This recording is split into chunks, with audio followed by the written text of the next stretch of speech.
Tu es plus grand que ça, que l'on dit. Jéhovah, tu es plus grand que ça, que l'on dit. Tu es plus grand que ça, que l'on dit. Tu es plus grand que ça, que l'on dit. Tu es excellent.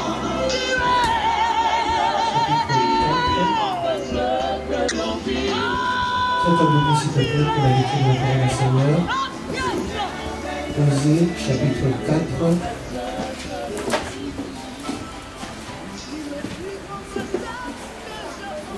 Verset 6. Osée, chapitre 4, verset 6. Je lis la parole de Dieu. Mon cœur est détruit parce qu'il lui manque la connaissance. Puisque tu as rejeté la connaissance, je te rejetterai et tu seras dépouillé de mon sacerdoce. Puisque tu as oublié la loi de ton Dieu, j'oublierai aussi tes enfants. Amen. Amen. Osée chapitre 6, Osée chapitre 6, verset 3. Osée chapitre 6, verset 3. La Bible dit: connaissons, cherchons à connaître l'Éternel. Sa venue est aussi certaine que celle de l'aurore. Il viendra pour nous comme la pluie du printemps qui arrose la terre. Et tu vois le commencement du verset 3. Connaissons, cherchons à connaître l'Éternel. Amen. Prions le Seigneur. Dieu d'Abraham, Dieu d'Isaac, Dieu de Jacob. Merci pour ta parole. Merci parce que tu nous parles ce soir. Merci parce que tu nous enseignes. Merci parce que tu nous édifies, tu nous fortifies par la puissance de ton esprit. Merci pour ton onction, ô Père, pour enseigner, pour prêcher la parole de Dieu. Je te rends grâce parce que tu nous fais du bien, tu touches les cœurs. Au nom de Jésus-Christ. Amen. Amen. Veuillez vous asseoir dans la présence de Dieu. Donc, nous sommes dans un séminaire sur l'affermissement et le renforcement spirituel. Amen. Et hier, on a parlé du salut et de la grâce que Dieu nous a fait. Et je me suis rendu compte qu'il y a tellement de choses à dire, il y a tellement de choses à donner dans le cadre de l'enseignement qu'on n'aura pas le temps de toute façon. Donc il faudra qu'on puisse avoir d'autres séminaires, en tout cas d'autres réunions pour avoir des affermissements. Amen. Et la Bible nous dit dans le livre d'Osée que c'est important de connaître Dieu. C'est important d'avoir la connaissance de Dieu, de chercher à connaître Dieu. C'est plus important que les miracles, c'est plus important que les manifestations de puissance, c'est plus important que tout ça. Beaucoup d'enfants de Dieu sont exposés aux prophéties, exposés à beaucoup de choses, mais ils ne connaissent pas Dieu. Et c'est important de connaître Dieu. Et souvent dans les assemblées, il y a souvent 2, 3, 4 personnes qui sont vraiment connectées. Et tous les autres sont là en train de suivre. Et ça, ce que je vous dis, c'est la vérité. Souvent, il y en a 10 qui vraiment sont en feu pour le Seigneur, ils ont le Saint-Esprit, et les autres sont là en train de suivre seulement. Et la Bible dit, faites de toutes les nations des disciples. Donc la connexion entre guillemets dont on parle, ce n'est pas seulement pour certaines personnes, c'est pour tout le monde. Est-ce que nous comprenons? C'est pour ça que je préfère faire ces réunions pour tout le monde par la grâce de Dieu, pour que chacun puisse entendre vraiment ce qui est attendu. Alors, en tant qu'enfant de Dieu, Dieu attend plusieurs choses de nous. La première chose, c'est la prière. Il faut que tu sois un homme, une femme de prière. Ça veut dire que tu ne pries pas seulement quand on vient à l'église, tu ne pries pas seulement le vendredi, tu ne pries pas seulement le dimanche. Tu pries tous les jours chez toi à la maison. Tous les jours, tu t'arranges pour avoir un temps avec Dieu, pour prier. Après le travail, tu te débrouilles, mais aie un temps avec Dieu. 1 heure, 1h30 avec le Seigneur. Très important. Deuxième chose, la méditation de la parole de Dieu. Lire la Bible. Lire la Bible chaque jour.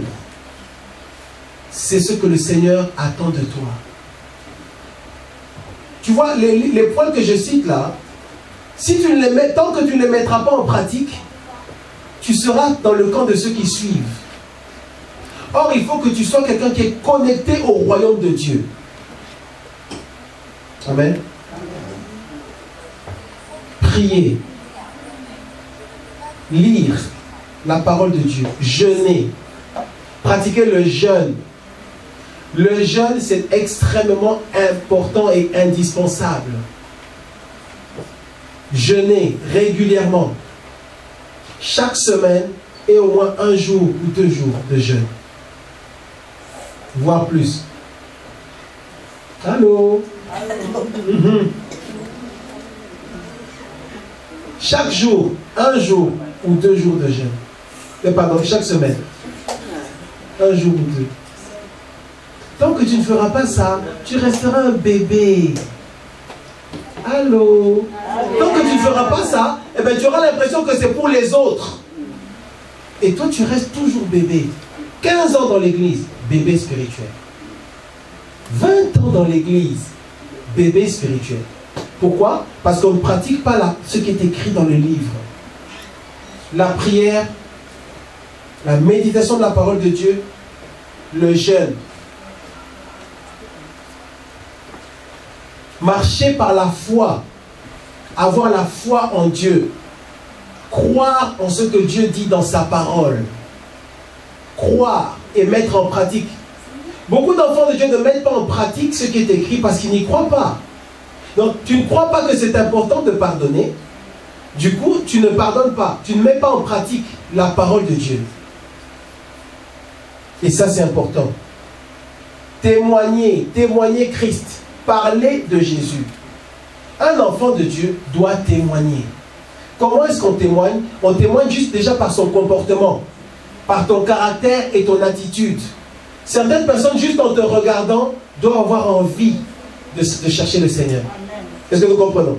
Juste en voyant que quand tu es quelque part, tout le monde se moque, tout le monde dit des bêtises, des mots grossiers, toi tu restes tranquille. Et toi tu parles d'une manière qui honore Dieu. Est-ce que quand on te voit, on voit que ton comportement honore Dieu? Il y a certains enfants de Dieu, quand ils sont au travail, au milieu de leurs collègues, et qu'on les entend parler, on a l'impression qu'ils ne vont même pas à l'église. Vous savez quand les collègues commencent avec des propos bizarres, qu'est-ce que tu fais? Est-ce que tu participes? Ou est-ce que tu te retiens? Nous devons avoir le caractère de Christ, le caractère de Jésus. Tu vois, c'est facile d'aller à l'église, alléluia, alléluia, gloire à Dieu, se rouler par terre, trembler, c'est facile. Mais le plus important, est-ce que tu as le caractère de Christ? Est-ce que nous avons une vie qui plaît vraiment à Dieu? Parce que dans le fond, frères et sœurs, ce que Dieu attend de nous, ce n'est pas le bruit. C'est un cœur qui est comme lui veut. Un cœur qui plaît à Dieu. Est-ce que ton cœur plaît à Dieu? Est-ce que parfois tu te poses la question, est-ce que ma vie plaît à Dieu? Est-ce que ma manière de vivre plaît à Dieu? Est-ce que mon caractère, est-ce que ma manière de penser, mon attitude, est-ce que ça plaît à Dieu? Parce que dans le fond, le plus important, c'est ça, n'est-ce pas? Le plus important, c'est pas ce que ceux qui sont à côté de toi pensent de toi. Le plus important, est-ce que Dieu est content de toi?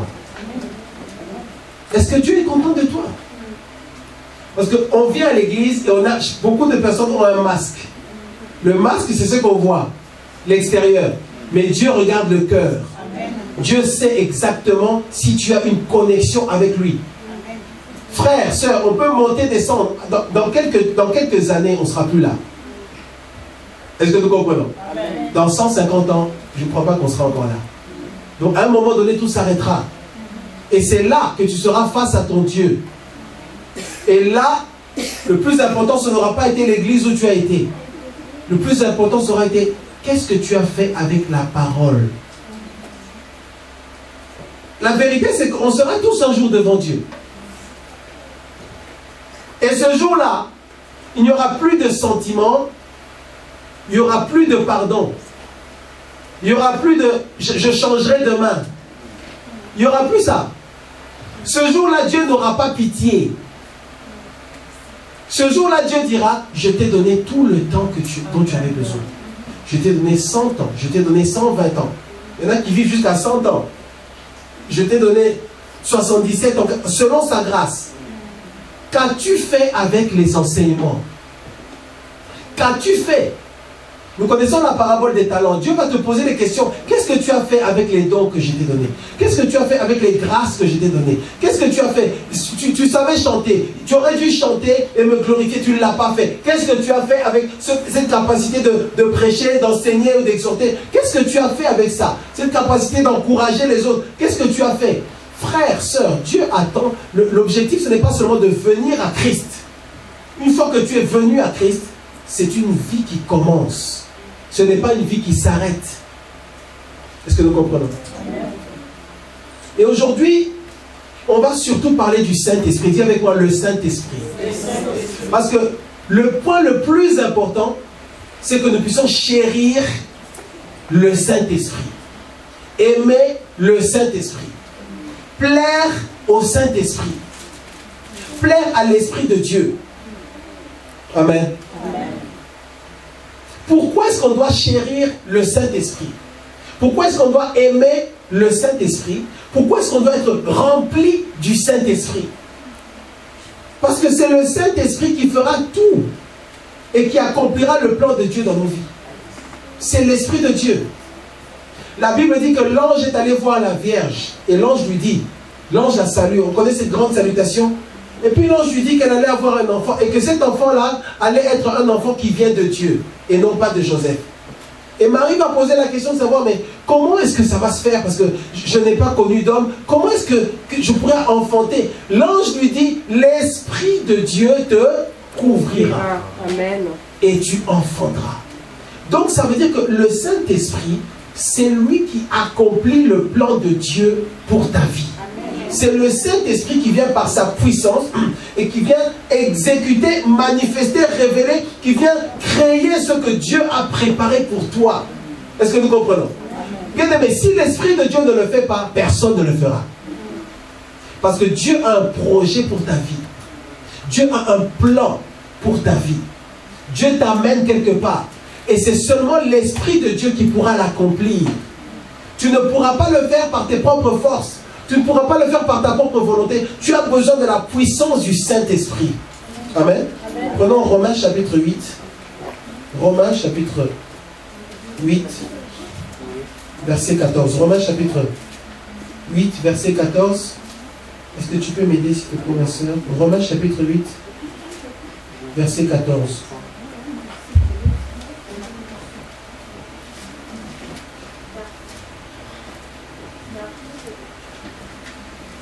Romains chapitre 8, verset 14. Car tous ceux qui sont conduits par l'Esprit de Dieu sont fils de Dieu. Voilà.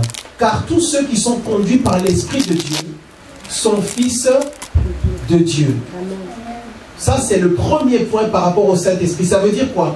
C'est le Saint-Esprit qui fait de nous des fils de Dieu. C'est parce que nous avons le Saint-Esprit que nous sommes fils de Dieu. Car tous ceux qui sont conduits par l'Esprit de Dieu sont fils de Dieu. Dans certaines versions, on dit ceux qui sont conduits par l'Esprit. Ceux qui sont conduits par l'Esprit de Dieu, c'est ceux-là qui sont fils de Dieu. Alors, est-ce qu'on peut faire un petit retour en arrière? C'est quoi le Saint-Esprit? Si quelqu'un n'a jamais entendu parler, c'est quoi le Saint-Esprit? On va parler de ça. C'est pour ça qu'on parle du Saint-Esprit. On va parler du Saint-Esprit. Aujourd'hui et demain, on parlera du Saint-Esprit. Amen. On parlera de ça. On veut d'abord voir pourquoi est-ce que nous avons absolument besoin de lui. Et après, on verra qui il est. Pourquoi tu as absolument besoin du Saint-Esprit? En fait, tu l'as déjà, le Saint-Esprit. parce que tu es enfant de Dieu. Mais il faut que l'Esprit de Dieu grandisse en toi. Que l'Esprit de Dieu grandisse en toi. Que l'Esprit de Dieu se manifeste en toi davantage. Amen. Amen. C'est l'Esprit de Dieu qui fait de nous des enfants de Dieu. Amen. Amen. Premier point. Éphésiens chapitre 4. Prenons Éphésiens chapitre 4. Éphésiens chapitre 4 verset 30. Éphésiens chapitre 4 verset 30. Éphésiens chapitre 4 verset 30. N'attristez pas le Saint-Esprit de Dieu par lequel vous avez été scellés pour le jour de la rédemption. Voilà, donc ce deuxième point, qu'est-ce que ça nous montre? On ne doit pas attrister l'Esprit de Dieu, parce que c'est avec le Saint-Esprit qu'on a été scellés pour le jour de la rédemption. Le jour de la rédemption, c'est le jour de la fin. Le jour de la rédemption, c'est le jour où Jésus-Christ revient nous chercher. Le jour de la rédemption, c'est le jour où tout s'arrête. C'est le jour où Jésus-Christ revient. C'est le temps de la fin. C'est ça le jour de la rédemption. Maintenant, l'Esprit de Dieu nous a scellés au Saint-Esprit. Notre esprit est scellé. Notre esprit est connecté au Saint-Esprit. C'est à cause justement de ça qu'au dernier jour, nous serons avec Dieu pour l'éternité. L'Esprit de Dieu, c'est comme un signal, c'est une marque, c'est un sceau que nous avons au niveau de notre esprit. Et c'est l'Esprit de Dieu qui nous prépare. C'est l'Esprit de Dieu qui fera qu'on est qualifié pour être avec Dieu pour l'éternité. Est-ce que nous comprenons? Amen. Et enfin, l'Esprit de Dieu vient accomplir le dessein de Dieu pour nos vies. Qui que tu sois, au son de ma voix, sache-le ce soir. Dieu a un projet pour ta vie. Dieu a un plan. Dieu sait ce qu'il veut faire. Lui sait ce qu'il veut faire dans ta vie. C'est pourquoi Jérémie 29, 11 dit, car je connais les projets que j'ai formés pour vous. Projets de paix et non de malheur, afin de vous donner un avenir et de l'espérance. Donc Dieu a un plan. Dis avec moi, Dieu a un plan. Dieu a un plan. Et ce projet-là ne s'accomplira que par l'opération, le mouvement, l'action du Saint-Esprit de Dieu. Est-ce que nous comprenons? Amen. Si il n'y a pas le Saint-Esprit, ou si on ignore le Saint-Esprit, il n'y a pas de marche avec Dieu. On ne peut marcher avec Dieu que avec le Saint-Esprit. Grâce au Saint-Esprit. Amen. Amen. Marie pose la question à l'ange de savoir, mais comment est-ce que ça va se faire? Comment est-ce que moi, je pourrais avoir un enfant alors que je n'ai pas connu d'homme? Et l'ange lui dit, ça c'est un mystère. L'Esprit du Seigneur viendra sur toi. Ça c'est un mystère. C'est-à-dire, tu enfanteras sans avoir connu d'homme. C'est un miracle. L'Esprit de Dieu viendra sur toi. Et tu enfanteras. Est-ce qu'on peut regarder rapidement ce passage? Luc chapitre 1. Luc chapitre 1. Luc chapitre 1. J'espère vraiment que tu aimes la parole de Dieu. Amen. Si tu n'aimes pas la parole de Dieu, tu auras des problèmes dans cette église. Hein? Tu auras l'impression que tu n'es pas à ta place. Amen. Luc chapitre 1. Regarde autour du verset 35. Luc chapitre 1.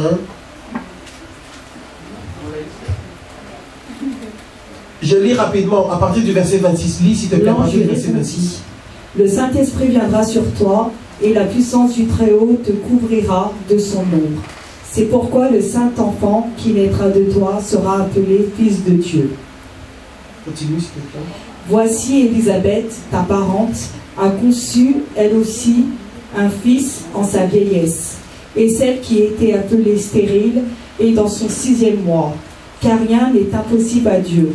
Marie dit, je suis la servante du Seigneur, qu'il me soit fait selon ta volonté. Voilà, regarde.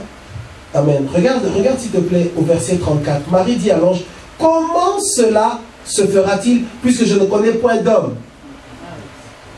L'ange lui répondit, le Saint-Esprit viendra sur toi. Et toi aussi, mon frère, ma soeur, il y a certaines choses qui doivent se faire dans ta vie, mais c'est le Saint-Esprit qui doit venir sur toi. La chose que tu veux, qui bloque dans ta vie, le problème qui te dérange, cette montagne qui est devant toi, elle s'éloignera, mais il faut que le Saint-Esprit vienne sur toi. Quand le Saint-Esprit vient sur toi, tout devient possible. Est-ce que nous comprenons? Ce n'est pas parce que tu vas à gauche, à droite, d'église en église, de conférence en conférence. Ce dont tu as besoin, toi. C'est pour ça que moi j'aime les enseignements, parce que ça permet de recevoir dans son esprit la vérité de la parole de Dieu. Il faut qu'il y ait une puissance qui vienne sur toi. Est-ce que nous comprenons? Et cette puissance-là, c'est la puissance du Saint-Esprit de Dieu. L'ange lui dit, ne t'inquiète pas. Comment est-ce que je serai guéri? Comment est-ce que je me sortirai de cette situation? Comment je ferai pour me marier? Comment je ferai pour avoir des enfants? Il y a ce problème dans ma vie. Dieu dit, le Saint-Esprit viendra sur toi et tu enfanteras. Et ensuite, regarde, il lui dit, verset 37, car rien n'est impossible à Dieu. Marie dit, je suis la servante du Seigneur, qu'il me soit fait selon ta parole, et l'ange la quitta. C'est-à-dire, pour que ça se fasse, il faut que Marie puisse accepter la parole de Dieu. Il faut que tu puisses accepter de coopérer avec la volonté de Dieu. Il faut que tu acceptes d'exécuter, de faire ce que Dieu dit dans sa parole. Donc Dieu a un projet, toi tu acceptes le projet de Dieu et le miracle se fait. L'Esprit de Dieu vient sur toi. Qui veut que l'Esprit de Dieu vienne sur nous? Il faut que le Saint-Esprit vienne sur toi. Sinon, c'est qui aime la vérité? Vous aimez la vérité, hein? Sinon, c'est pas la peine. Si l'Esprit de Dieu n'est pas sur toi, c'est pas la peine.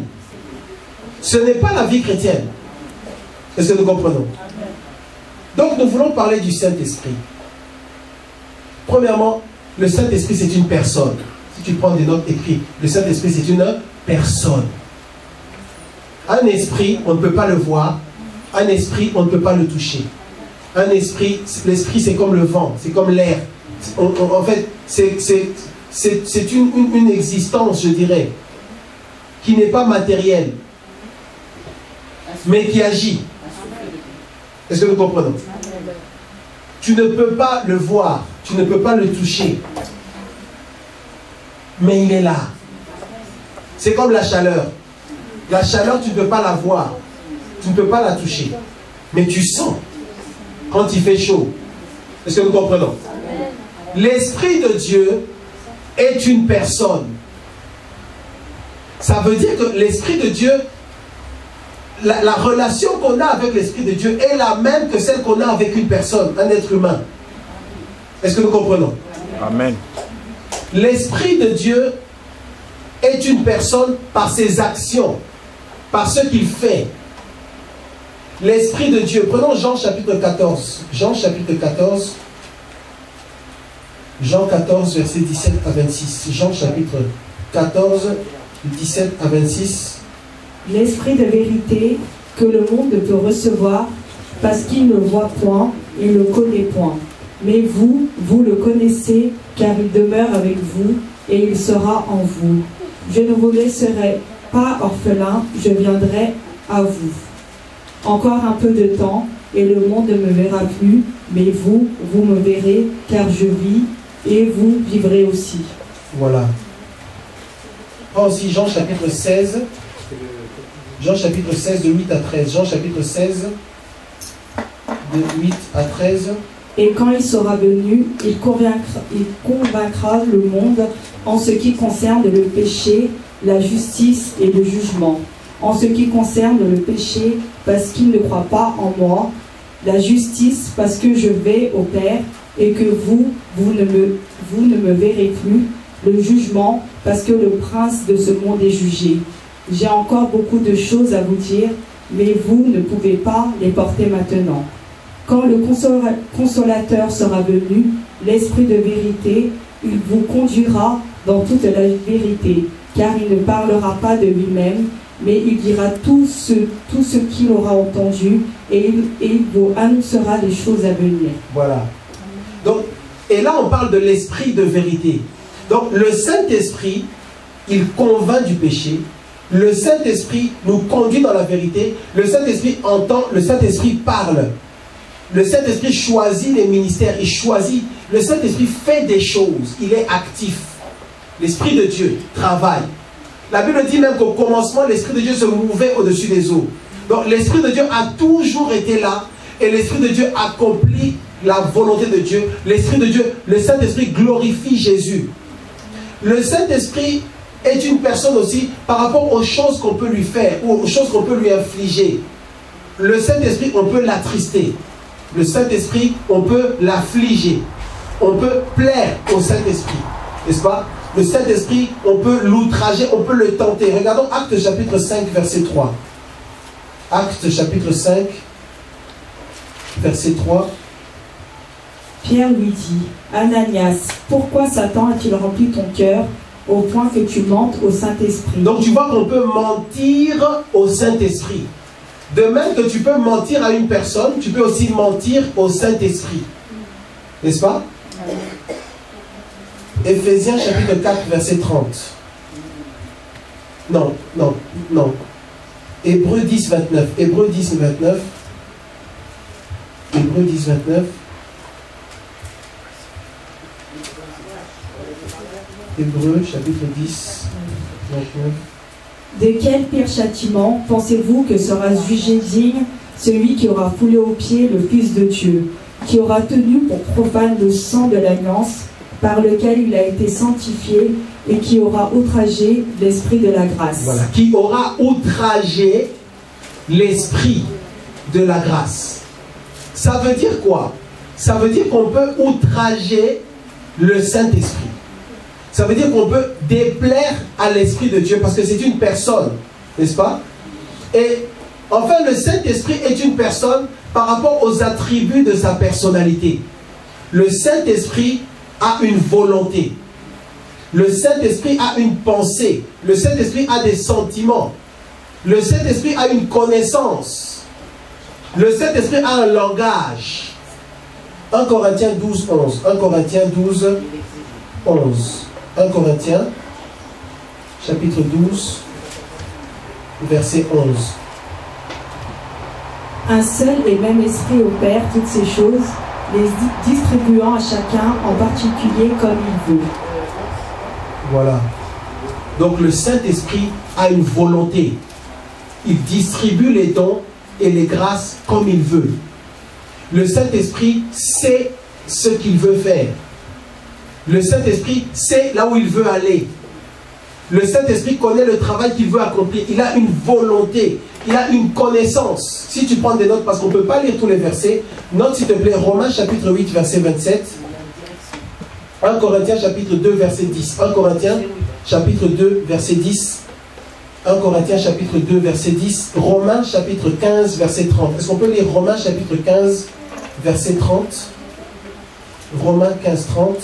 Je vous exhorte, frères, par notre Seigneur Jésus-Christ et par l'amour de l'Esprit. Par l'amour de l'Esprit. Donc le Saint-Esprit a un amour. Est-ce que nous comprenons? Oui, ma soeur. À combattre avec moi en adressant à Dieu des prières en ma faveur. Voilà. Jean chapitre 16, verset 13. Jean 16, 13. Jean chapitre 16, verset 13.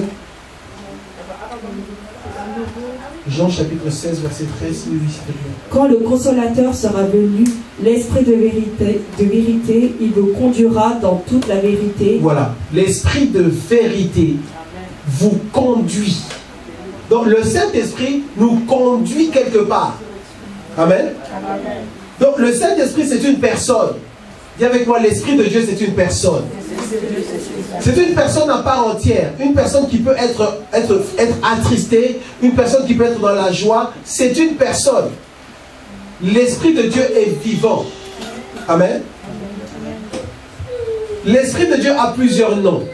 Et là je vais aller assez vite. L'Esprit de Dieu a plusieurs noms. On l'appelle le souffle. Jean chapitre 3 verset 8. Pour ceux qui prennent des notes. L'Esprit de Dieu c'est le souffle de Dieu. Est-ce que nous comprenons? C'est le souffle. Jean chapitre 3, verset 8. Jean 3, 8.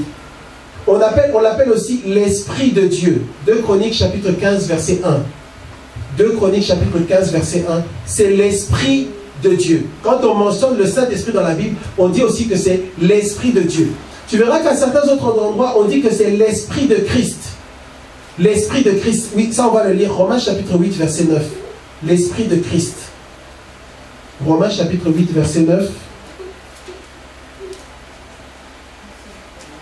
L'Esprit de Christ. Romains chapitre 8, verset 9. Pour vous, vous ne vivez pas selon la chair, mais selon l'Esprit, si du moins l'Esprit de Dieu habite en vous. Ah, toi c'est marqué l'Esprit de Dieu. Qui a une version avec l'Esprit de Christ? Dans certaines versions, c'est marqué l'Esprit de Christ. Regarde un peu. C'est bien Romains chapitre 8, verset 9? Vas-y.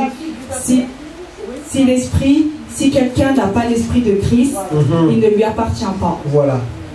Celui qui n'a pas l'Esprit de Christ n'appartient pas à Christ.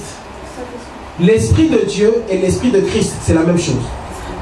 Amen. Amen. On l'appelle aussi le consolateur. On dit que le Saint-Esprit, c'est l'Esprit consolateur. Consolateur. Et ça, c'est très important parce que tu verras qu'il y a certaines circonstances que tu vas traverser dans ta vie. Ta famille ne pourra pas te consoler. Tes amis ne pourront pas te consoler. C'est seulement Dieu qui pourra te consoler. C'est le Saint-Esprit seulement. Et quand j'étais jeune avant, je me demandais, mais pourquoi est-ce que Dieu veut qu'on puisse appeler le Saint-Esprit l'Esprit consolateur? Pourquoi? Franchement. Mais plus le temps passe, quand tu commences à prendre des coups dans la vie, c'est là que tu te rends compte que c'est bien que l'Esprit de Dieu soit là pour nous consoler. Donc il y a quelque chose avec la présence de Dieu qui fait que quand tu es dans la présence de Dieu, même si ton problème n'a pas changé, ton problème est encore là, mais tu te sens mieux, tu es consolé par la présence de Dieu. Est-ce que nous nous rendons compte de la puissance de Dieu? Avant même qu'il n'intervienne, il peut déjà te consoler. Donc ça, il n'a pas besoin de changer la circonstance pour que tu te sentes bien. Il n'a qu'à s'approcher de toi. Dès que tu es dans sa présence, tu demeures dans sa présence, tu te sens déjà mieux, tu es déjà consolé, tu as la paix qui vient du Saint-Esprit. Amen. On l'appelle aussi l'esprit de la promesse. Éphésiens chapitre 1, verset 13. L'esprit de la promesse. On l'appelle aussi l'esprit de vérité, comme on a lu. C'est l'esprit de vérité. Le Saint-Esprit aime la vérité. En fait, le Saint-Esprit est la vérité. L'Esprit de Dieu, le Saint-Esprit est Dieu. Il est la vérité. Entre parenthèses, vous savez que le Saint-Esprit est Dieu. Le Dieu que nous prions, c'est une seule personne. Le Dieu que nous prions, c'est une seule personne. C'est le Dieu d'Abraham, le Dieu d'Isaac, le Dieu de Jacob, le Dieu d'Israël. C'est le seul et l'unique Dieu qui a créé le ciel et toute la terre. C'est le seul et l'unique Dieu, le Dieu vivant. Il est le Père, le Fils et le Saint-Esprit. Une seule personne. 3 manifestations, mais une seule personne. De même que toi, tu as un corps, une âme et un esprit, tu es une seule personne. Tu as une tête, tu as une main gauche et une main droite, et c'est une seule personne. Dieu, c'est une seule personne. Est-ce que nous comprenons? Donc quand on dit l'Esprit de Dieu, c'est seulement parce que Dieu est esprit. Comme Dieu est esprit, nous, quand on parle de Dieu, on dit que c'est l'Esprit de Dieu. Et la Bible dit que c'est-à-dire c'est son esprit, mais il n'est que esprit. Dieu est esprit. Est-ce que nous comprenons? C'est comme si on dit la femme Fabiana. Si je dis la femme Fabiana, c'est la même personne. C'est juste, elle est femme. Donc je dis la femme Fabiana. Quand je dis l'Esprit de Dieu, c'est Dieu lui-même. Il est esprit. C'est son esprit. Certaines personnes disent même, en fait, ils l'appellent l'Esprit Dieu. J'ai vu un serviteur de Dieu quelque part qui disait Dieu Saint-Esprit. C'est comme si tu dis l'homme Joseph. Il est Joseph. Et c'est un homme. L'homme Joseph. Il est Dieu et il est esprit. L'Esprit de Dieu. Son esprit. Est-ce que nous comprenons? Amen. On dit aussi que c'est l'esprit de grâce. Hébreux 10, 29, l'esprit de grâce. La Bible dit que c'est l'esprit de vie. Romains 8, 2, l'esprit de vie. Et c'est l'esprit d'adoption. Romains 8, 15, l'esprit d'adoption. Tout ça, ce sont les noms du Saint-Esprit. Il a plusieurs noms. Quels sont les symboles du Saint-Esprit? Les symboles. On parle du Saint-Esprit comme d'un feu. Ésaïe chapitre 4, verset 4, pour ceux qui prennent des notes. Ésaïe 4, 4, Matthieu 3, 11. Est-ce qu'on peut lire Matthieu chapitre 3, verset 11? Matthieu chapitre 3, verset 11. Moi, je vous baptise d'eau pour vous amener à la repentance. Mais celui qui vient après moi est plus puissant que moi, et je ne suis pas digne de porter ses souliers. Lui, il vous baptisera du Saint-Esprit et de feu. Le Saint-Esprit et de feu. Donc spirituellement, une des images du Saint-Esprit, c'est le feu. Et le feu, c'est le symbole de la purification. Le feu, c'est le symbole du nettoyage. Le feu, c'est aussi un symbole de la contamination ou du rayonnement. C'est-à-dire, plus tu t'approches d'un feu naturel, plus tu commences à sentir cette chaleur sur toi. Et si tu t'approches encore plus près, tu finis par brûler. C'est le feu de Dieu, c'est le feu du Saint-Esprit. Nous nous approchons avec assurance de ce feu-là, parce que ce feu ne peut pas nous faire de mal. En fait, nous habitons dans ce feu-là, au point que ce feu-là est en nous. Parce que nous avons le Saint-Esprit, nous avons le feu de Dieu. Est-ce que tu le sais? Tu as le Saint-Esprit, tu as le feu de Dieu. Les agents des ténèbres, quand ils te regardent, ils savent percevoir le feu qui est en toi. Est-ce que vous comprenez? Il y a quelque chose, moi j'ai déjà vu des gens qui disent, on était face à vous comme ça, en fait on a vu du feu. Il y avait un feu. Parce que spirituellement, tu as le Saint-Esprit, tu as le feu de Dieu en toi. Est-ce que vous comprenez? Et frères, sœurs, c'est quelque chose de terrible ce qu'on dit là. Tu as une puissance. En fait, cette puissance-là est au-dessus de toutes les autres puissances. C'est la puissance du Saint-Esprit. Oui, ma sœur. Quand je suis allé à Kinshasa, il y a un enfant qui va s'approcher de moi. Et je lui demandais pourquoi il ne s'approchait pas de moi. Il a dit, je vois toujours un feu sur toi. Ça. Voilà. Frère, tu as un feu sur toi et en toi. Tu dois le savoir. Il ne faut pas penser qu'on vient ici seulement pour chanter, faire du bruit, trembler, toutes ces choses. Non, non, non, non, non. On a un esprit. Est-ce que nous comprenons? C'est pourquoi la Bible dit, je n'ai pas honte de l'évangile. C'est une puissance de Dieu qui libère. Et ça n'a pas commencé il y a 2 semaines. Ça a commencé il y a très longtemps. Nous avons un feu. Nous avons une puissance. Cette puissance-là, c'est la puissance de Dieu. En fait, c'est Dieu. Est-ce que nous comprenons? Parce que le Saint-Esprit, on va le voir plus tard, les symboles du Saint-Esprit, le feu, le vent. Jean 3, 8, c'est un vent. Actes chapitre 2, verset 2. Est-ce qu'on peut lire Actes chapitre 2, verset 2? Le Saint-Esprit, c'est un vent. Acte 2, 2. Tout d'un coup, il vint du ciel un bruit comme celui d'un vent impétueux, et il remplit toute la maison où ils étaient assis. Et qu'est-ce qui s'est passé après? Des langages semblables à des langues de feu leur apparurent, séparés les unes des autres, et se posèrent sur chacun d'eux. Voilà. Ça, c'est la Pentecôte. C'est quand l'Esprit de Dieu a visité les disciples. Et c'était un vent. L'Esprit de Dieu, c'est un vent. Parfois, Dieu souffle sur nous. Et parfois, Dieu souffle sur nos ennemis. C'est une puissance. C'est un vent. Et tu as absolument besoin du Saint-Esprit pour vivre la vie avec Dieu. C'est le Saint-Esprit qui accomplira ce que Dieu veut faire dans ta vie. Je ne sais pas si tu comprends ce qu'on dit là. C'est-à-dire, Satan a un plan pour ta vie. Dieu a un plan pour ta vie. Le plan de Dieu s'accomplira par l'intervention du Saint-Esprit. Et ça empêchera l'ennemi de faire tout ce qu'il veut faire. Parce que l'Esprit de Dieu est plus puissant que tous les autres esprits. Est-ce que nous comprenons? Donc, Dieu veut faire des choses avec nous. Satan veut aussi faire des choses. Satan veut détruire, rendre malade, tuer, tout ça, détruire, dérober. Mais la puissance du Saint-Esprit se manifestera dans nos vies. C'est là que l'ange dit à Marie, l'Esprit de Dieu te couvrira. Et à cause de ça, tu enfanteras. Autrement dit, tu ne pourras enfanter le dessein de Dieu dans ta vie que si l'Esprit de Dieu te couvre. D'où la raison pour laquelle nous avons absolument besoin d'avoir le Saint-Esprit. D'être conduit par le Saint-Esprit, de vivre avec l'Esprit de Dieu. Sinon, nous n'avons aucune chance. Amen.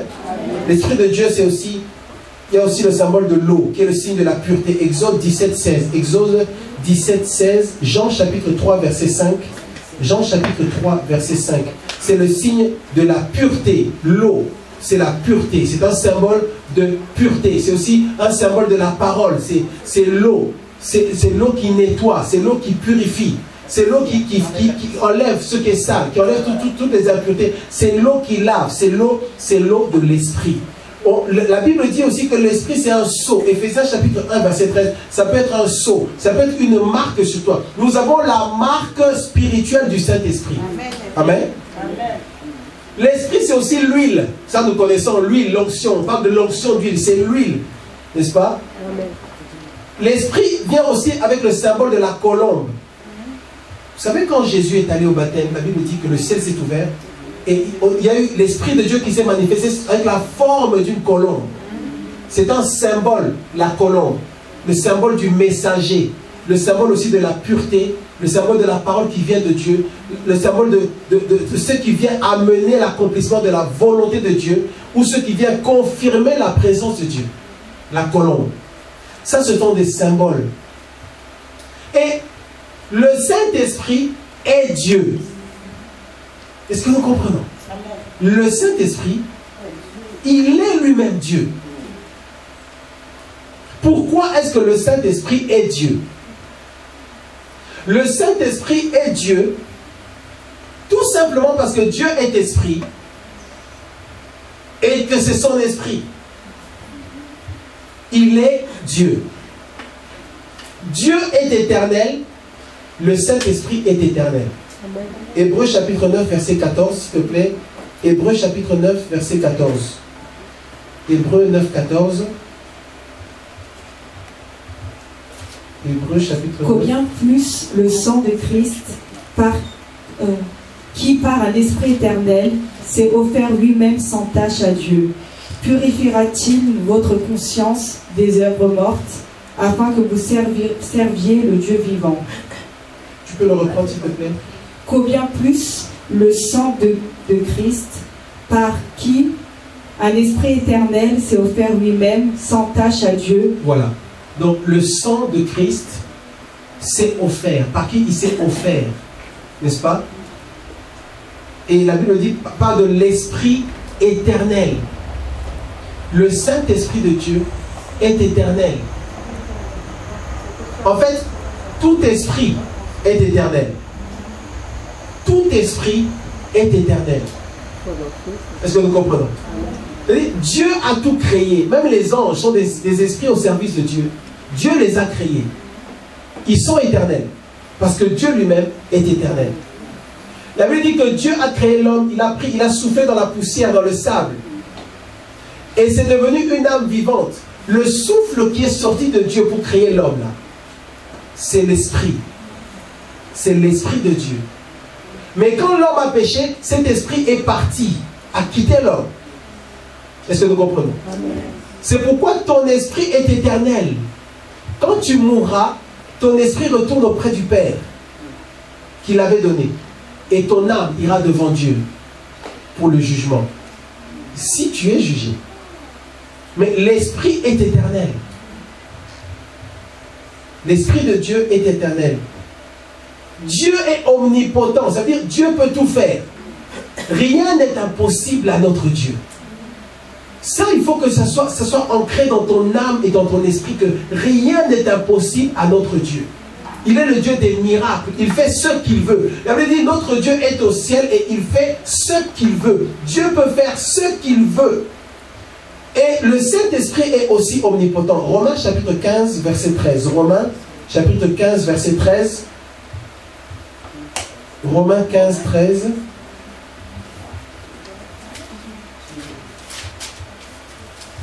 Que le Dieu de l'espérance vous remplisse de toute joie et de toute paix dans la foi, pour que vous abondiez en espérance par la puissance du Saint-Esprit. Voilà, que le Dieu de l'espérance vous remplisse de toute joie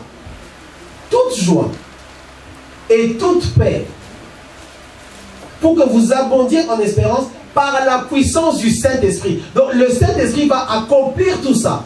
Le Saint-Esprit peut tout faire. Le Saint-Esprit est omnipotent, le Saint-Esprit est Dieu. Est-ce que nous comprenons? Amen. Donc frères et sœurs, quand on dit que tu as le Saint-Esprit, ça veut dire que tu as Dieu. Quand nous disons que l'Esprit de Dieu est en nous, l'Esprit de Dieu est avec nous, ça veut dire que nous avons Dieu en nous.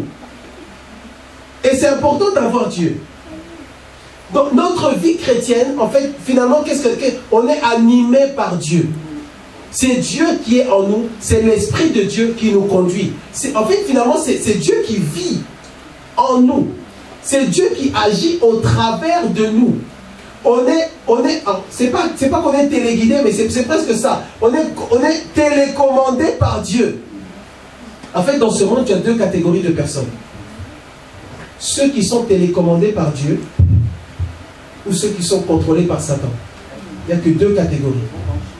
Le problème, c'est que ceux qui sont contrôlés par Satan, beaucoup ne le savent pas. Ils n'ont pas ils ne discernent pas. En fait, c'est simple. C'est simple. Soit tu es contrôlé par Dieu, par le Saint-Esprit, soit tu es contrôlé par l'ennemi. Que tu le veuilles ou pas, que tu l'acceptes ou pas, que tu sois d'accord avec ça ou pas. Dans ta vie, soit tu es contrôlé par le Saint-Esprit de Dieu, soit c'est Satan qui te contrôle. Est-ce que nous comprenons? La Bible dit que l'Esprit de Dieu est omniscient. Romains 8, 26, on ne va pas tout lire.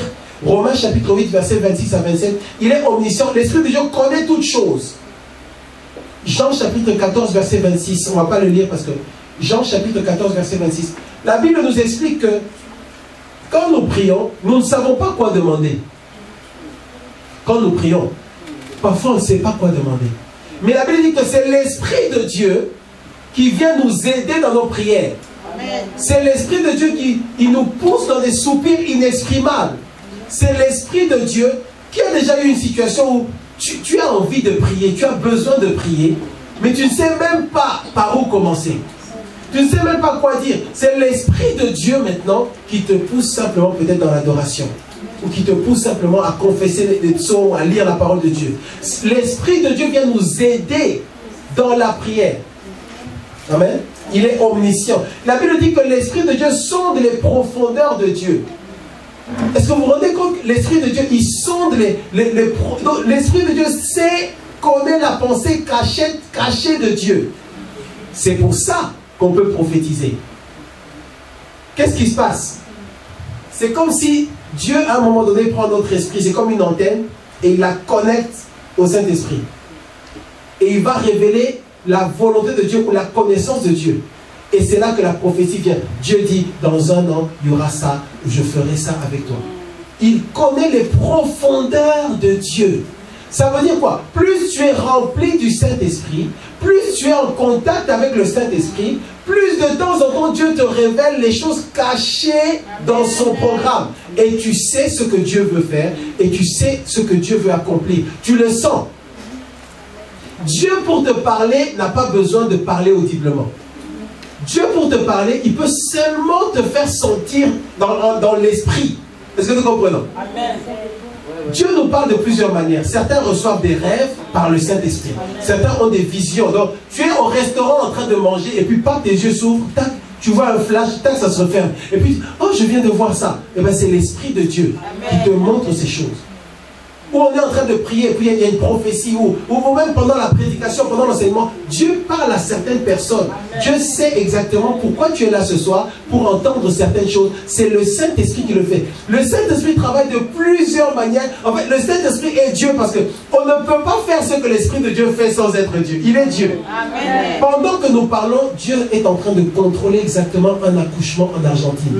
Dieu sait qu'en Zambie, il y a une femme qui risque de tomber de cheval. Il a déjà envoyé un ange là-bas. Il sait qu'à Paris, il contrôle tout. Amen. Par la puissance du Saint-Esprit. Est-ce que nous comprenons? Est-ce qu'on imagine, il contrôle toutes choses en temps réel? Dieu n'est jamais... Il ne faut pas penser que Dieu peut être surpris par ta vie. Ah, qu'est-ce que je vais faire maintenant avec ma fille? Non, Dieu n'est pas surpris. Rien ne peut surprendre Dieu. Il est Dieu par la puissance du Saint-Esprit. Il contrôle toutes choses, tout, par la puissance de sa parole. C'est pour ça que Dieu mérite ton adoration. Amen, amen. Amen. Amen. La Bible dit dans Galates chapitre 6 verset 7, la Bible dit, ne vous y trompez pas, on ne se moque pas de Dieu. Ce qu'un homme aura semé, il le récoltera aussi. Et bien le Saint-Esprit, on ne se moque pas de lui. On ne peut pas se jouer du Saint-Esprit. C'est pourquoi quand on dit ces choses, il faut qu'on fasse très attention à ce même pendant qu'on parle du Saint-Esprit, tu dois faire attention même à ce que tu penses dans ton cœur. Parce qu'on est en train de parler de Dieu. Et le Dieu dont je parle, c'est le Dieu avec un grand D. Est-ce que nous comprenons? C'est le seul et l'unique Dieu. Et on ne se moque pas de Dieu. Est-ce que on ne peut pas se moquer de Dieu? Vous vous rendez compte? En fait, j'aime bien la traduction en anglais, parce qu'en anglais on dit God is not mocked. Donc ça veut dire que non seulement tu ne peux pas te moquer de lui, mais même si tu te moques de lui, on ne peut pas se moquer de lui. En fait, ça veut dire, même si on se moque de lui, en réalité, tu n'es pas en train de te moquer de Dieu, tu es en train de te moquer de toi-même. Est-ce que nous comprenons? L'Esprit de Dieu, on ne peut pas se moquer ou se jouer de l'Esprit. On ne peut. Donc, même si tu essayes de le faire, ou même si tu le fais, en réalité, tu ne l'as pas fait. Voilà. En réalité, tu t'es moqué, mais tu crois que tu t'es moqué, mais tu ne t'es pas moqué. Parce que ce que tu as semé, tu le récolteras. Il est la puissance extrême de Dieu. C'est pourquoi la Bible dit, ce n'est ni par la force, ni par la puissance, mais par mon esprit. Ça veut dire que nous, enfants de Dieu, on ne doit pas chercher la force. On ne doit pas non plus chercher la puissance. Satan a la puissance. On n'a pas à chercher la puissance. Il y en a qui vont dans la franc-maçonnerie, dans les fétiches, ils vont voir les marabouts. Ils font beaucoup de choses. Les fétiches existent dans toutes les races. Ils sont allés voir, voilà, ils ont leur voyante, Madame Soleil, tout ce que tu veux. Tout le monde, ça existe partout. Ils cherchent la force, ils cherchent la puissance. Mais la seule chose qu'on ne puisse pas usurper, c'est l'Esprit de Dieu. C'est pourquoi il dit, ce n'est ni par la force, ni par la puissance. C'est par mon esprit, dit l'Éternel, que j'accomplirai tout. Amen. Oui, ma soeur. Disons, je vais poser deux filles. À propos des francs-maçons, ils agissent comment en fait? C'est une question que Les francs-maçons ne connaissent pas Jésus-Christ. Ils n'adorent pas Jésus-Christ. Ils sont à côté de la plaque. On parlera de ça un autre jour. Ils sont dans le faux. Ce n'est pas la vérité. D'accord? La question, quand il y a quelque chose comme ça, c'est juste demander, est-ce que c'est Jésus-Christ? Est-ce que vous reconnaissez que Jésus-Christ est le seul chemin qui mène à Dieu? Amen. Si la réponse est ambiguë, c'est à côté. Est-ce que nous comprenons? L'objectif, ce n'est pas de comprendre toujours comment fonctionnent les uns et les autres. L'objectif, c'est de savoir leur fondement ou leur base. Est-ce que vous adorez seulement Dieu? Ou est-ce que vous adorez Saint-Luc, Saint-Jean, Saint-Marc? Oui, ma soeur. Par exemple, poser quelqu'un pour savoir telle personne de la fondation. Est-ce qu'il y a des signes qui nous font... Dieu peut te révéler. Dieu peut te révéler, mais finalement, il faut que tu examines leurs fruits. La Bible dit, vous les connaîtrez à leurs fruits. Amen. Et on ne peut connaître les fruits que quand on est proche de la personne, amen, quand on est exposé à ce qu'elle fait. Donc ici, là, vous êtes exposé au ministère. Donc vous savez à peu près les fruits. C'est pour ça que YouTube et tout ça, c'est dangereux. Pourquoi? Parce que tout le monde peut prêcher. Mais tout le monde ne peut pas avoir les fruits. Donc parfois on est exposé à certains messages où ça ressemble à la vérité, mais c'est souillé. Parce qu'il faut savoir, chaque fois qu'on parle, j'en profite, chaque fois qu'on parle, on communique quelque chose. Mes paroles sont esprit et vie. Donc quand on parle, on communique. Pendant que je vous parle là, vous recevez quelque chose. Que vous le sentiez ou pas, mais dans vos esprits, inconsciemment, vous recevez la sainte onction de Dieu. Le Saint-Esprit, vous recevez des choses qui se montrent. Et bien, quand on regarde sur Internet des messages de prédication de gens qu'on ne connaît pas, et bien ça peut être souillé. C'est pourquoi il faut faire attention. Vous les connaîtrez à leurs fruits. Vous ne les connaîtrez pas parce qu'ils ont une grande église, grande salle, belle salle, très bonne musique, tout est beau, c'est tout le luxe. C'est pas ça qui fait que c'est forcément Dieu. Est-ce que nous comprenons? Amen. Alors, comment c'est matérialisé leurs fruits comment c'est matérialisé, comment on peut percevoir ça? Le comportement. Quelqu'un qui prêche la parole de Dieu, mais qui vit dans le désordre. Quelqu'un qui prêche la parole de Dieu, qui se dit serviteur de Dieu. Ils ne sont pas en accord avec la parole de Dieu. Ils ne mettent pas en pratique la parole de Dieu. Est-ce que nous comprenons? C'est facile de prêcher. Aujourd'hui, il y a même des païens qui peuvent prêcher. Il suffit d'avoir quelques notions un peu. Il y a des gens, vous savez, dit qu'un jour au travail, elle est tombée sur un collègue qui n'était même pas chrétien. D'ailleurs, il faisait partie des groupes, vous savez, les groupes qui s'habillent avec des vêtements tout en noir, en cuir, avec des espèces voilà, les motards, avec des tout en noir, cuir, tout ça, voilà. Et il lui dit, écoute, moi, de toute façon, moi, la Bible, je l'ai lu, je l'ai étudiée. Et il a commencé à lui expliquer des choses de la Bible. Et elle est revenue à la maison, elle dit, mais attends, mais il y a des païens qui connaissent la Bible. J'ai dit, mais oui, il y a des gens qui savent lire.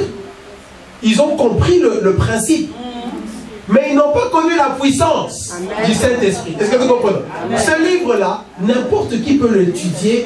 Sur Internet, c'est expliqué. Mais on peut le lire sans avoir la puissance qu'il y a derrière.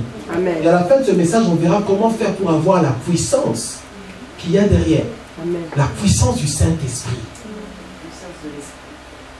On ne se moque pas de Dieu. C'est pourquoi il y a un homme qui s'appelait Ananias avec sa femme Saphira. Un jour, ils ont essayé de mentir, ils ont menti à l'Esprit de Dieu. L'apôtre leur dit, on n'a pas le temps de tout lire, l'apôtre leur dit, vous avez osé mentir à l'Esprit de Dieu. La Bible dit, ils sont morts sur le champ. C'est écrit dans ta Bible, tu iras vérifier, c'est écrit. Et j'aime ce passage-là parce que ça remet un peu les choses dans leur ordre. On ne peut pas mentir au Saint-Esprit. Mentir au Saint-Esprit, c'est vouloir dire, Seigneur Dieu, je veux que tu sois d'accord avec mon mensonge. Est-ce que nous comprenons? Or, Dieu ne peut pas mentir. Il est le chemin, la vérité et la vie. Il est la vérité. Donc, mentir à l'Esprit de Dieu ou s'attendre à ce que Dieu accepte notre mensonge, c'est vouloir que Dieu change d'identité. Or, Dieu ne peut pas mentir. L'apôtre a dit, puisque vous avez fait ça, puisque tu as fait ça, tu mourras. La Bible dit que Ananias et Saphira sont morts. Sur place. Sur place, parce qu'ils ont menti à l'Esprit de Dieu. On ne se moque pas de Dieu. Amen. L'Esprit de Dieu, le Saint-Esprit est Dieu, parce que Dieu est saint, et on dit que c'est le Saint-Esprit. Les deux sont saints, c'est la sainteté, c'est la même personne. Amen. Amen. Et c'est important, frère, sœur, que tu comprennes que le plus important, c'est d'avoir le Saint-Esprit. Nous devons rechercher la communion avec le Saint-Esprit. C'est ça l'affermissement d'aujourd'hui. Remets tes priorités en ordre. La priorité, c'est de chercher la communion avec l'Esprit de Dieu. De chercher à ce que l'Esprit de Dieu se manifeste ou se agisse au travers de nous. Être rempli du Saint-Esprit. Parce que l'Esprit de Dieu, c'est Dieu. C'est Dieu en nous. C'est un mystère. En fait, dans l'ordre de Dieu, ce qu'il veut, en fait, c'est que tous les chrétiens, tous les enfants de Dieu soient remplis du Saint-Esprit. Comme ça, il règne avec eux, en fait. Il règne en eux. Quand tu as le Saint-Esprit, c'est ce que je disais hier, si tu as le Saint-Esprit, ta vie ne peut pas rester la même, frère. Amen. C'est pourquoi dans les églises, parfois, on voit qu'il y a plusieurs tempéraments spirituels. On voit qu'il y a plusieurs attitudes spirituelles. Il y a ceux qui sont chauds pour les choses de Dieu, ceux qui participent, ceux qui travaillent, ceux qui s'aiment financièrement, ceux qui sont bouillants.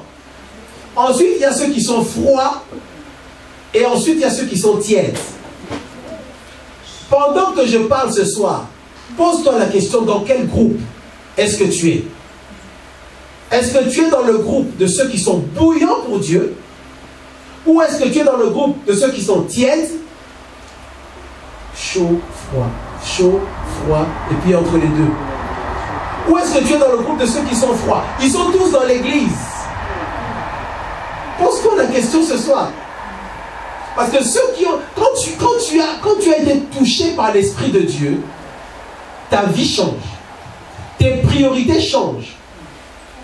Ta vie devient une vie de folie, entre guillemets. Et il y a des moments où tu fais des choses que les païens se disent, mais franchement, mais qu'est-ce qui est? Vous allez à l'église tous les vendredis et tous les dimanches et pour chanter et puis entendre la parole et rentrer chez vous et vous n'avez que ça à faire et vous faites ça d'année en année et tu fais ça depuis combien de temps? Moi ça fait 15 ans. 15 ans que tu fais ça. Ça étonne les païens, frère. Mais nous savons que c'est notre vie. Amen. On n'a que ça et on restera là. David a dit, tous les jours de ma vie, je veux habiter dans la présence de Dieu. C'est mon désir. Ça, c'est quand tu as été touché par le... Si tu es encore froid ou tiède, c'est que peut-être que tu n'as pas encore été touché par l'Esprit de Dieu. Parce que quand l'Esprit de Dieu te touche, tu changes. Tu deviens une autre personne. Et ça, c'est valable pour toutes les races. Les blancs, les noirs, les bleus, les verts, les oranges, tout. Et moi, je bénis Dieu pour ça. J'ai vu un reportage l'autre jour, frère. C'était en Kabylie. Des Arabes. Ils chantaient, ils louaient Dieu. Et avec le Saint-Esprit. L'Esprit de Dieu est venu sauver tout le monde. Les Chinois, les Japonais, toutes les races. Tu verras, et nous connaissons des ministères dans d'autres pays, dans d'autres cultures. Ils ont le Saint-Esprit. En fait, c'est le dénominateur commun. Tous les chrétiens, ils ont tous les vrais. Ils ont le Saint-Esprit. Si tu as été touché par l'Esprit de Dieu, aujourd'hui c'est bien parce qu'il faut que tu te poses la question, est-ce que vraiment moi, j'ai vraiment été touché par l'Esprit de Dieu? Ou est-ce que je suis juste là, comme ça, comme un papillon, et puis voilà, je butine un peu, je butine. Tantôt. Hein? Je suis tantôt. Je suis là, mais je ne suis pas très sûr du truc. Est-ce que tu as été touché par la puissance du Saint-Esprit? Si tu as été touché par le Saint-Esprit, ta vie est différente. Tu ne peux pas avoir une visitation du Saint-Esprit et rester pareil. C'est pas possible, ou alors c'est que ça ne s'est pas fait. C'est bien de venir à l'église, mais tu dois avoir le Saint-Esprit. Est-ce que vous comprenez? Amen. Si nous sommes là aujourd'hui, c'est parce que moi j'ai été touché au Saint-Esprit par la grâce de Dieu. Quelque chose s'est passé, je ne sais pas comment expliquer, mais c'est pour ça qu'on est là. C'est pour ça qu'on est là, avec la salle, on prend du temps, on prépare les messages, on prie. Pourquoi? Parce que l'Esprit de Dieu travaille. On n'a pas le temps, il y a des choses qu'on verra demain. Quand l'Esprit de Dieu t'a touché, de temps en temps, l'Esprit de Dieu te dérange. Et l'Esprit de Dieu bouge en toi. L'Esprit de Dieu il veut travailler en toi. Nous avons en nous, alors moi je ne sais pas si c'est dans le cœur ou dans l'estomac ou ailleurs, mais il y a quelque chose en nous qui, tu sens qu'on dirait qu'il veut faire quelque chose, mais tu ne sais pas ce qu'il veut faire exactement. Tu as besoin maintenant d'être dans un endroit où il y a la prière, et puis paf, Dieu dit, toi tu dois faire ça.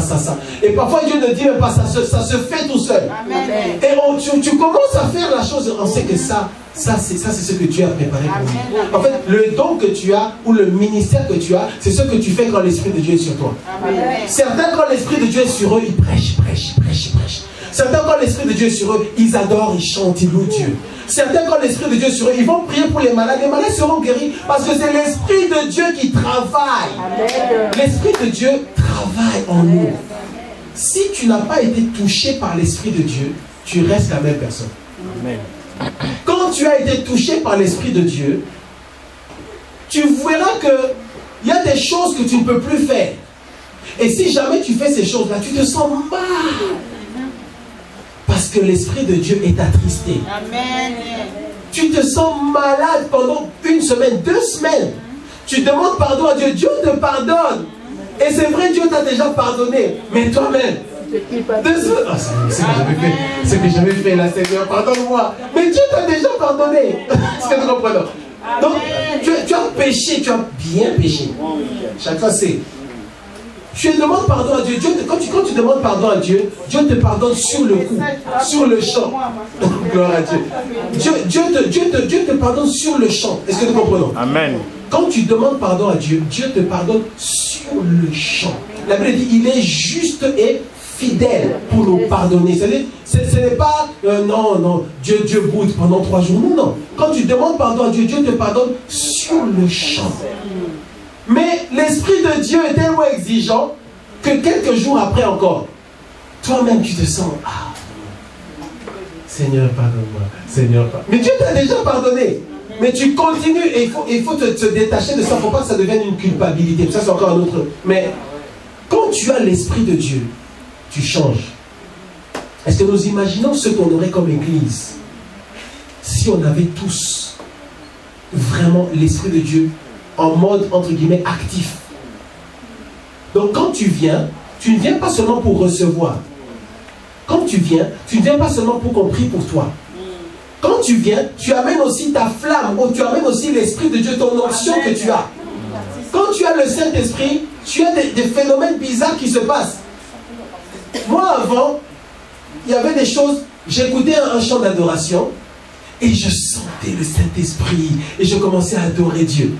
Et je me disais, ce chant-là a quelque chose. Il y a une onction sur ce chant, vraiment, en tout cas, gloire à Dieu. Et puis, quelques temps après, plus tard, j'entends le même chant et je ne sens rien. C'est là que j'ai compris, en fait, ce n'est pas le chant, c'est moi. Est-ce que nous comprenons? Donc, parfois, tu entends un chant, tu te dis, waouh, en tout cas, je vais acheter tous les albums de cet artiste-là. Faux! Ce n'est pas l'album, c'est toi qui as l'esprit. Le chant t'a juste aidé à faire les choses. Est-ce que nous comprenons? Donc, il ne faut pas quand tu entends un chant, tu commences à, non, vraiment, en tout cas, ce musicien chrétien, non, c'est pas lui. C'est toi qui as quelque chose. C'est ce que tu as là qui se manifeste. C'est aidé par le chant. Mais ce n'est pas le chant lui-même. Est-ce que nous comprenons? Quand tu as l'Esprit de Dieu, pourquoi est-ce que je dis toutes ces choses-là? Il faut que tu te poses la question, est-ce que vraiment j'ai l'Esprit de Dieu? Demande à ton voisin, est-ce que tu as l'Esprit de Dieu? Demande de l'autre côté, est-ce que tu as le Saint-Esprit de Dieu? Dieu sait. Toi aussi tu sais. Je crois que toi aussi tu sais. Quand tu as le Saint-Esprit, tu te comportes comme un enfant de Dieu. 5 ans, 10 ans dans l'église, 15 ans, tu ne changes pas. Amen. Tu continues toujours avec les mêmes péchés, Non! L'Esprit de Dieu va te conduire. Tu sais, de temps en temps, l'Esprit de Dieu décide, allez, on passe à un niveau supérieur. Ça, tu arrêtes. Hop, tu changes.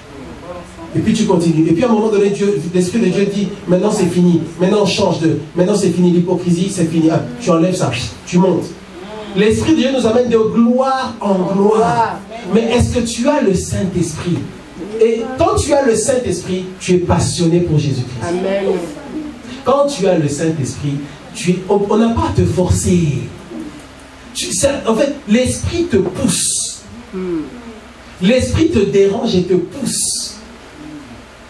L'Esprit te pousse. L'Esprit te réveille. L'Esprit t'active. En fait, c'est comme si l'Esprit vient prendre contrôle de toi, de ce que tu fais. L'Esprit te conduit. L'Esprit te parle même dans tes pensées. Vous savez, parfois, je suis en train de parler avec quelqu'un, tu commences une conversation, et il y a quelque chose qui te dit, arrête là. Arrête cette conversation. Tu sais que si tu continues cette conversation, il va y avoir une dispute ou une mésentente. Ce quelque chose-là qui te dit, arrête-toi là, c'est le Saint-Esprit. Il te prévient. Tu n'aurais pas dû commencer cette conversation.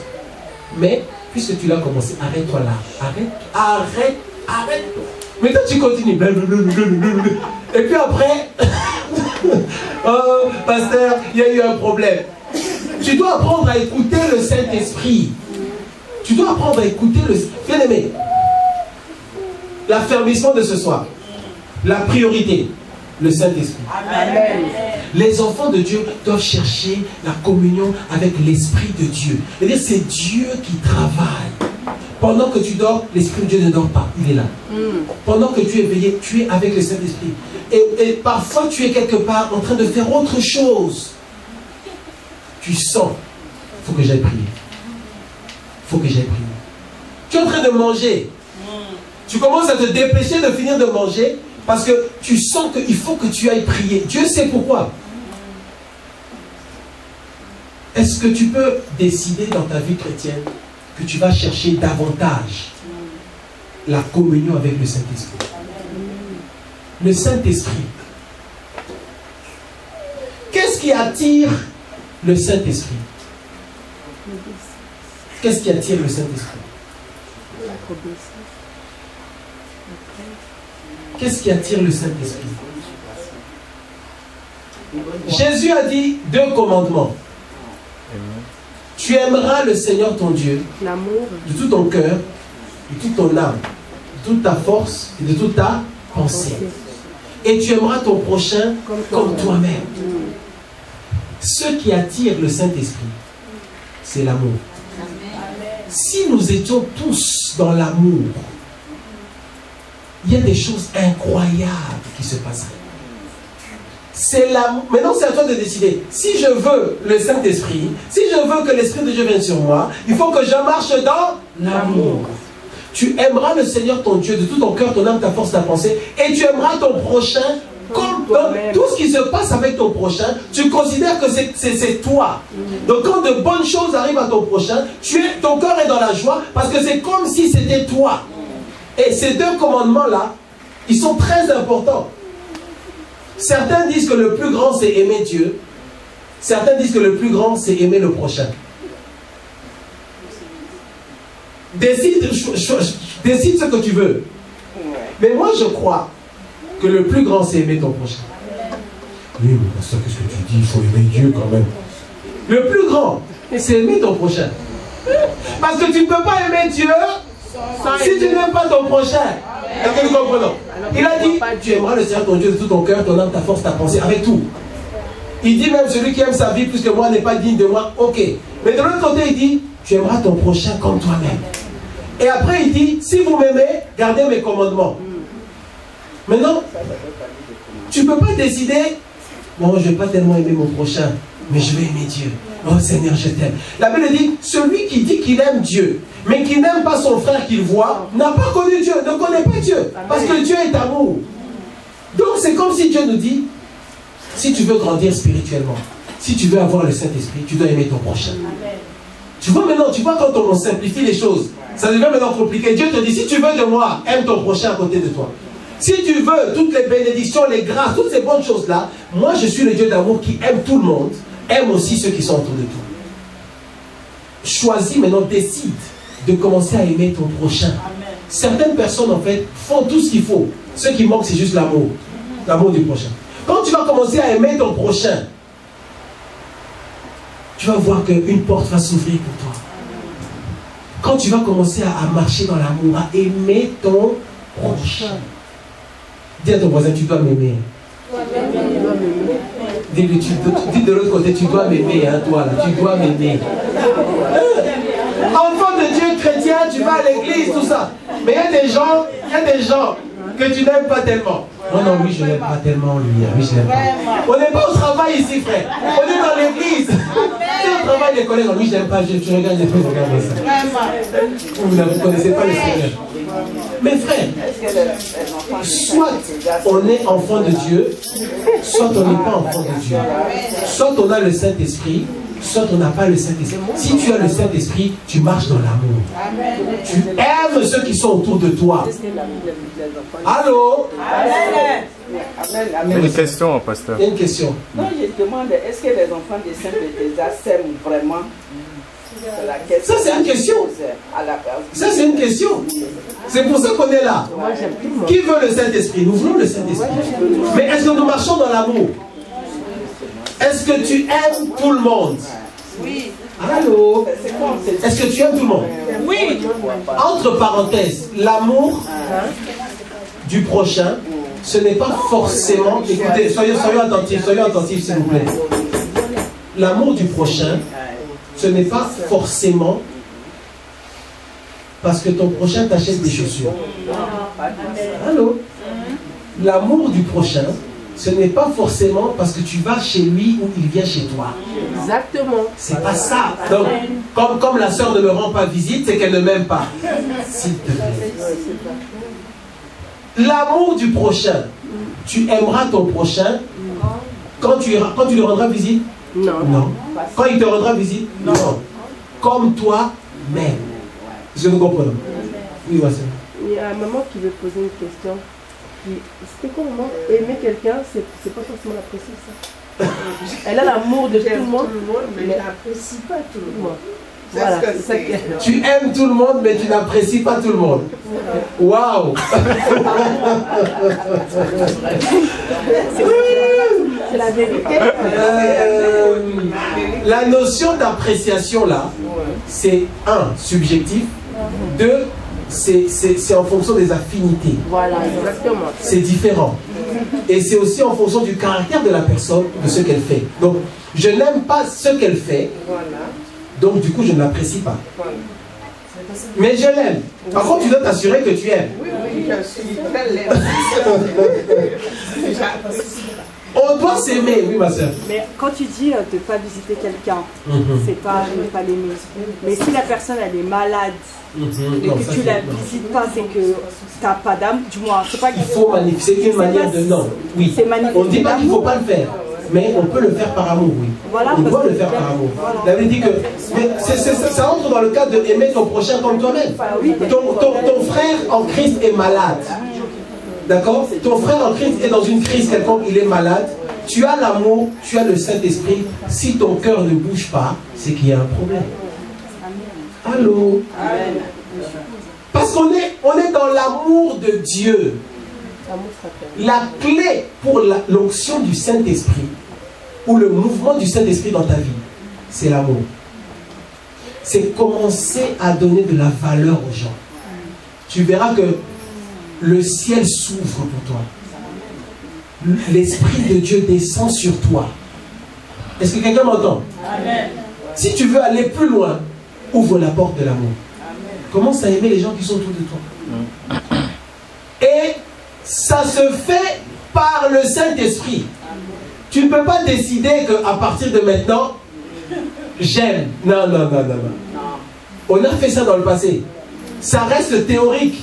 C'est l'Esprit de Dieu qui vient sur toi et qui manifeste le fruit de l'amour.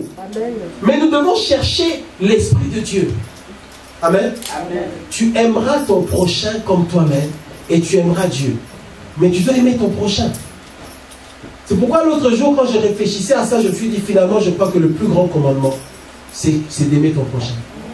Donc, pour simplifier, si j'aime le prochain, Dieu est content, donc je l'aime aussi. En fait, je manifeste l'amour vis-à-vis de Dieu par le fait que j'aime mon prochain. Donc Dieu dit, tu m'aimes, c'est bien, mais aime ton prochain. En fait, je saurai que tu m'aimes si tu aimes ton prochain. Amen. Comment attirer l'Esprit de Dieu? Et ça, maintenant, ça va être le point le plus important du message aujourd'hui. Jean chapitre 14, verset 30. Jean chapitre 14, verset 30. Si tu peux lire, s'il te plaît, Jean chapitre 14, verset 30.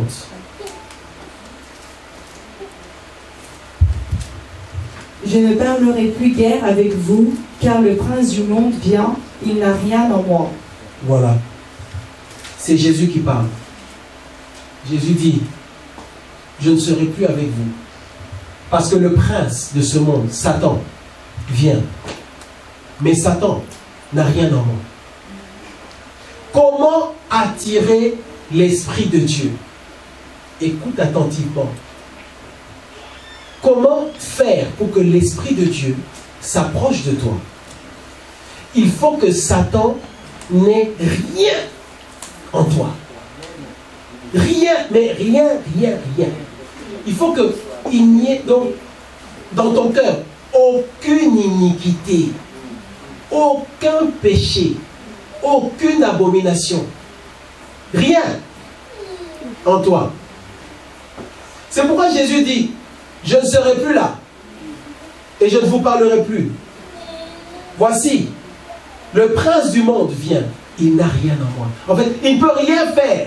Il ne peut rien me faire, il ne peut rien faire au travers de moi parce qu'il n'a rien en moi. Si Satan a quelque chose en toi, il va t'attaquer et il peut te manipuler. Il peut t'utiliser. Est-ce que nous comprenons? Et tu n'as pas le Saint-Esprit. Si l'ennemi trouve... En fait, l'ennemi, la Bible dit qu'il rôde comme un lion, cherchant qui dévorer.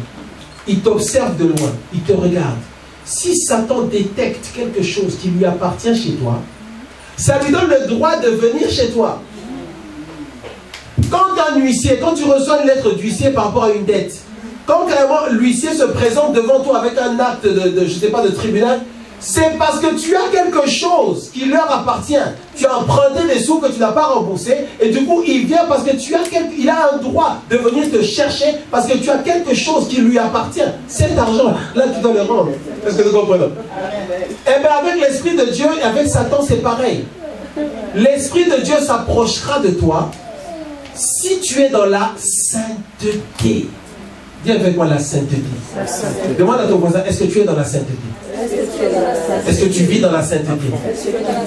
Parce que le Saint-Esprit, pour qu'il s'approche, on dit que c'est le Saint-Esprit. Donc il faut qu'il n'y ait aucune jalousie, aucune colère, aucune méchanceté, aucun orgueil, aucune hypocrisie, aucun égoïsme. Tout ça, il faut que tu sois totalement saint. Que Satan n'ait rien dans toi. Quand tu es là comme ça, là, le Saint-Esprit est avec toi. La sainteté de Dieu, c'est l'absence totale de Satan. C'est l'absence totale du mal. Les deux ne peuvent pas cohabiter. Soit tu es contrôlé par Satan, soit tu es contrôlé par l'Esprit de Dieu. Il n'a rien en moi. Il faut qu'en tant que chrétien, ce soit ça notre vie de tous les jours, notre position spirituelle.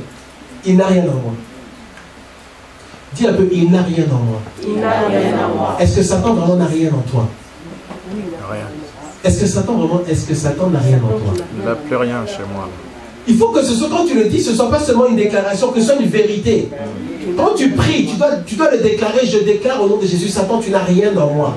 Et quand tu fais ça, tu dis ça, tu te dépouilles de toutes tes saletés dans ton cœur, tu te débarrasses de toute impureté, tu te débarrasses de tout ce qui peut empêcher l'Esprit de Dieu de s'approcher de toi. Satan ne doit avoir rien en toi, rien. La sainteté. C'est ça qui va faire que l'ange s'approche de toi.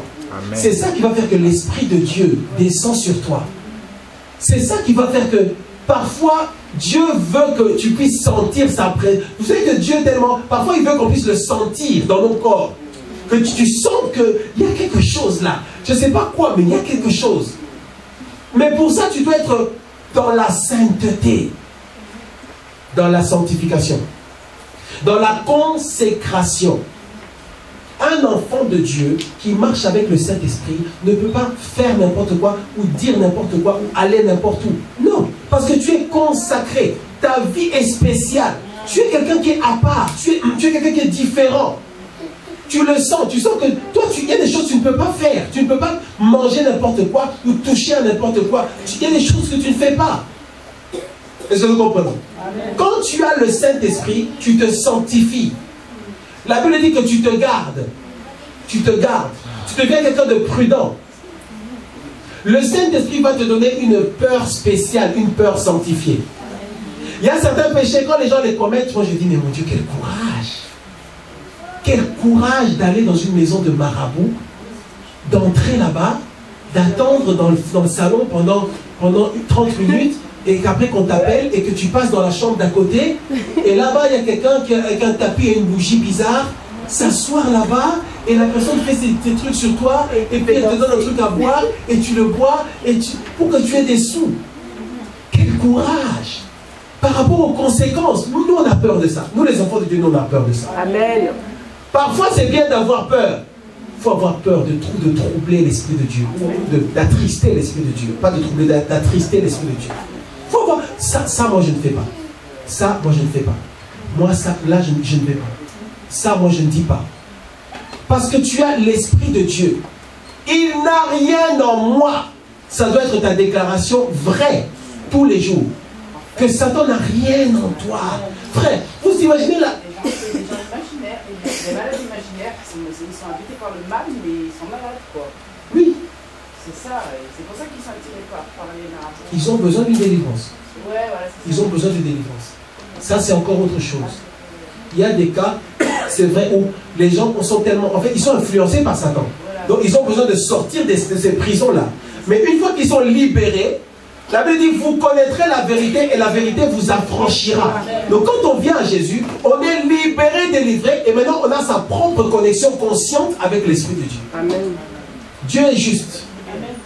Est-ce que vous imaginez comment seraient nos cultes si on était remplis d'amour? Comment seraient nos cultes si on venait dans la sainteté? Comment est-ce qu'un enfant de Dieu peut aller à l'église avec des mauvaises pensées? Philippiens chapitre 4 verset 8. On va terminer avec ça, on va s'arrêter. Philippiens chapitre 4 verset 8. Philippiens chapitre 4 verset 8.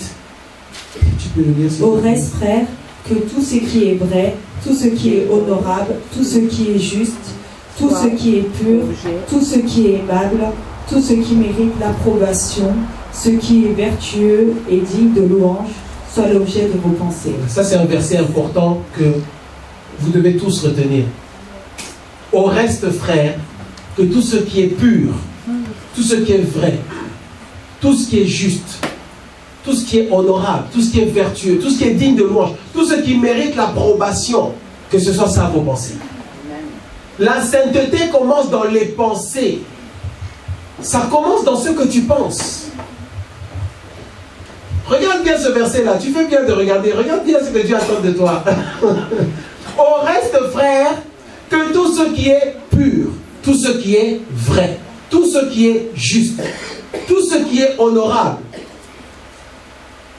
tout ce qui mérite l'approbation, tout ce qui est digne de louange, c'est-à-dire ce qui est honorable, ce qui mérite l'approbation, ça veut dire si on voit tes pensées, si on voit tes pensées sur un mur ou sur un écran, eh bien tout le monde serait content de tes pensées là. Mais toi, si jamais vraiment tes pensées étaient étalées là sur le mur, étaient écrites là sur le mur, sur un écran, est-ce que vraiment tu aurais encore la paix dans ton cœur? Au reste, frère, tout ce qui est pur, nos pensées doivent être pures.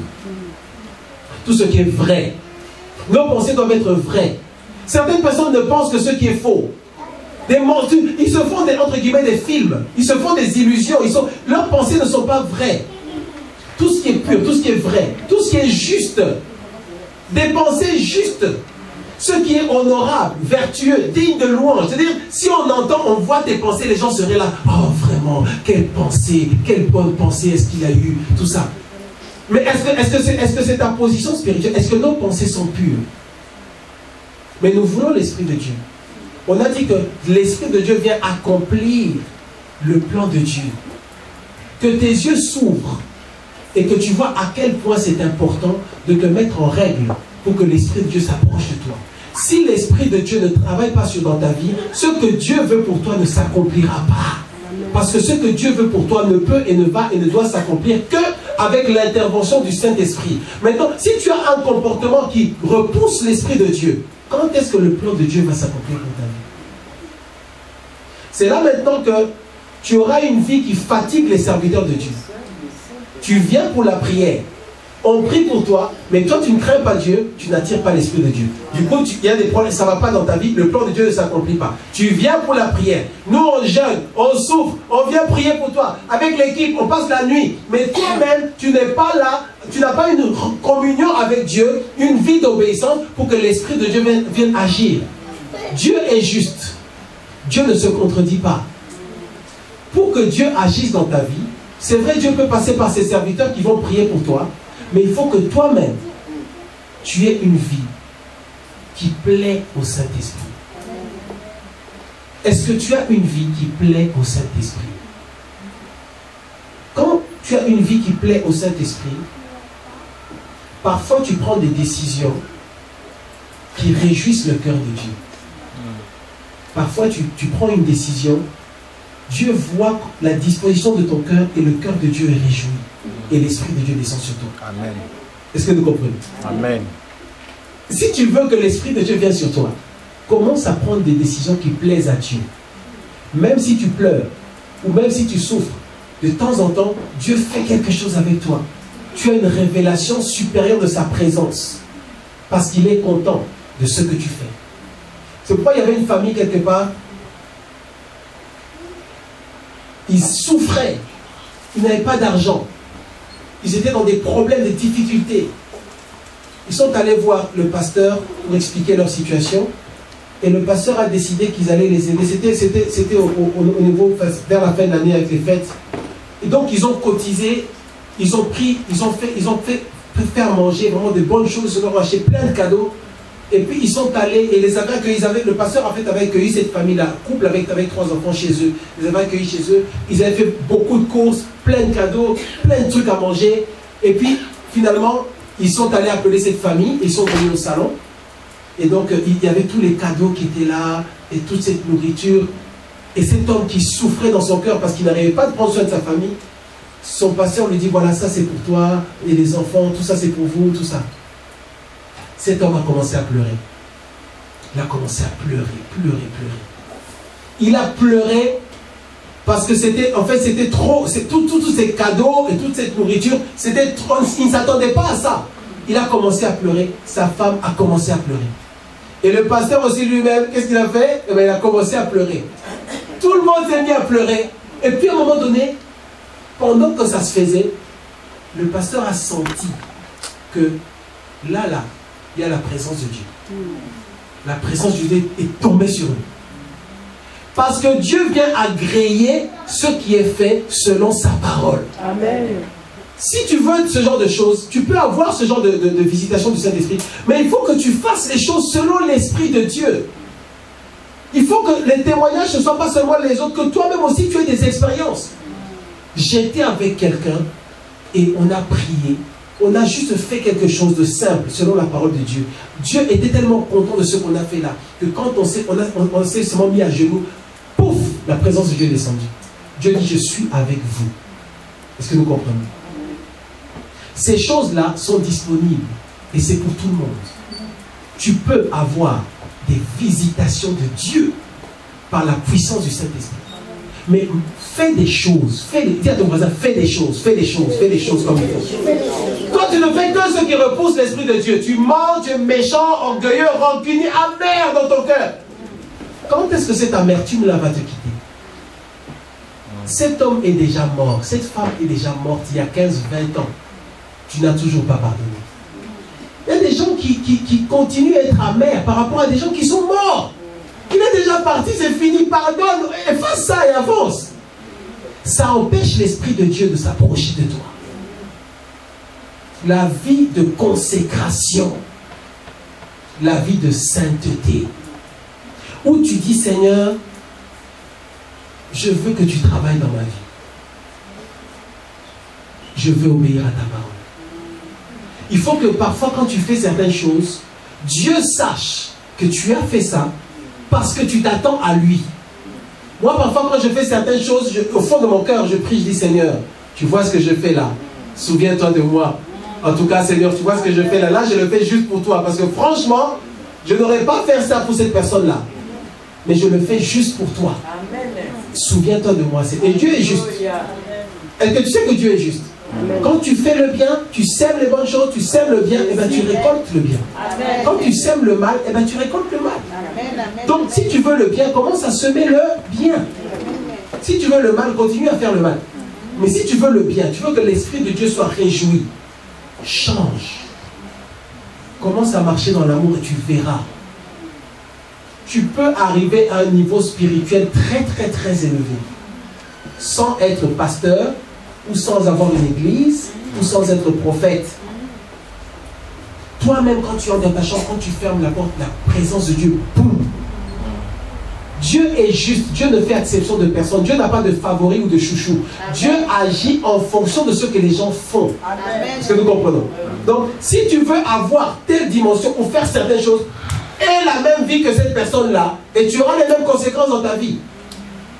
C'est pourquoi ça ne sert à rien d'être jaloux, d'envier les gens. Fais seulement le bien. Dieu te récompensera. Sois un homme de prière, une femme de prière. Marche dans la sainteté. Notre position spirituelle, c'est Satan n'a rien en moi. Amen. Satan, tu n'as rien en moi. Donc là, ma volonté, ma pensée, mes motivations, mes sentiments, tout ce que je fais ne peut pas être contrôlé par Satan. Satan n'a rien en toi. Est-ce qu'il y a quelque chose dans ton cœur que Satan aime? Si c'est ça, tu dois te repentir et abandonner, changer. Est-ce qu'il y a encore quelque chose dans ton cœur là qui est en accord avec, entre guillemets, les œuvres des ténèbres? Débarrasse, ça empêche l'Esprit de Dieu de s'approcher de toi. L'ange a dit à Marie, l'Esprit de Dieu te couvrira et tu enfanteras. Amen. Si l'Esprit de Dieu ne te couvre pas, il y a beaucoup de choses que tu n'enfanteras pas. Nous sommes dans une situation où on a besoin d'enfanter le dessein de Dieu. L'accomplissement de la volonté de Dieu pour ta vie. Amen. La meilleure chose qui puisse t'arriver, c'est l'accomplissement de la volonté de Dieu dans ta vie. C'est la meilleure chose qui puisse t'arriver. Il n'y a que deux volontés, celle de Dieu et celle du diable. Toi, tu choisis quelle volonté? Frère, on va s'arrêter là. Mais réfléchis un peu, pense dans ton cœur. Est-ce que je fais ce qu'il faut pour que l'Esprit de Dieu s'approche de moi? Pour que Dieu vive en moi? Ton corps devient le temple du Saint-Esprit. Dieu va habiter en toi. Si nous, enfants de Dieu, nous sommes remplis du Saint-Esprit et nous avons vraiment la connexion avec l'Esprit de Dieu, ça veut dire que chaque fois qu'on est quelque part, Dieu est là. Dieu est avec nous. En fait, Dieu est partout, on le sait, mais c'est-à-dire sa présence est avec nous. Nous amenons sa présence là où nous allons. Tu as cette puissance-là. Ne pense pas que c'est seulement le pasteur ou l'apôtre. Non, non, tu as cette puissance-là. Mais à condition que tu sois connecté. Est-ce que nous comprenons ça? Qui sent qu'il faut qu'il fasse des efforts pour changer? Pour enlever cette chose-là. Des fois, cette chose, ça peut être les gens qui cette chose. Jésus guérit les blessures intérieures. Jésus guérit les cœurs. L'Esprit de Dieu guérit, l'Esprit qui console. Il vient guérir les cœurs. L'ennemi est spécialiste pour faire que les hommes te blessent, pour que tu aies des cicatrices. Et l'ennemi vient s'accrocher ou se rattacher à ces cicatrices-là. Mes frères, entre le mal qu'on t'a fait il y a 100 ans et l'avenir que Dieu te promet ou veut accomplir dans ta vie, qu'est-ce que tu choisis? Donc, tout ce qu'on t'a fait là, mets ça de côté. Parce que ça empêche l'Esprit de Dieu de venir sur toi. Même si tu avais raison dans cette affaire-là, ça empêche l'Esprit de Dieu. Et l'Esprit de Dieu est sensible, je vous assure, l'Esprit de Dieu. Très, très sensible. Dès qu'il y a quelque chose, il le sait. Toi, tu peux l'ignorer, mais il t'a fait sentir qu'il y a quelque chose. Il t'a fait sentir que... Donc, tu sors de chez toi et tu as prévu d'aller mentir à ton entretien. L'Esprit te dit, tu sens... Donc vraiment, là, tu vas vraiment aller dire ça à l'entretien. Et puis tu rentres dans ta voiture, tu démarres, tu dis non, moi en tout cas, je suis désolé, tout le monde fait ça, donc je vais le faire aussi. Je vais avoir ce boulot. L'Esprit te dit, est-ce que vraiment, tout bas, vraiment, c'est ça que tu vas dire vraiment? Enfant de Dieu. Allô? Allô? Vous me regardez comme ça. Ben oui.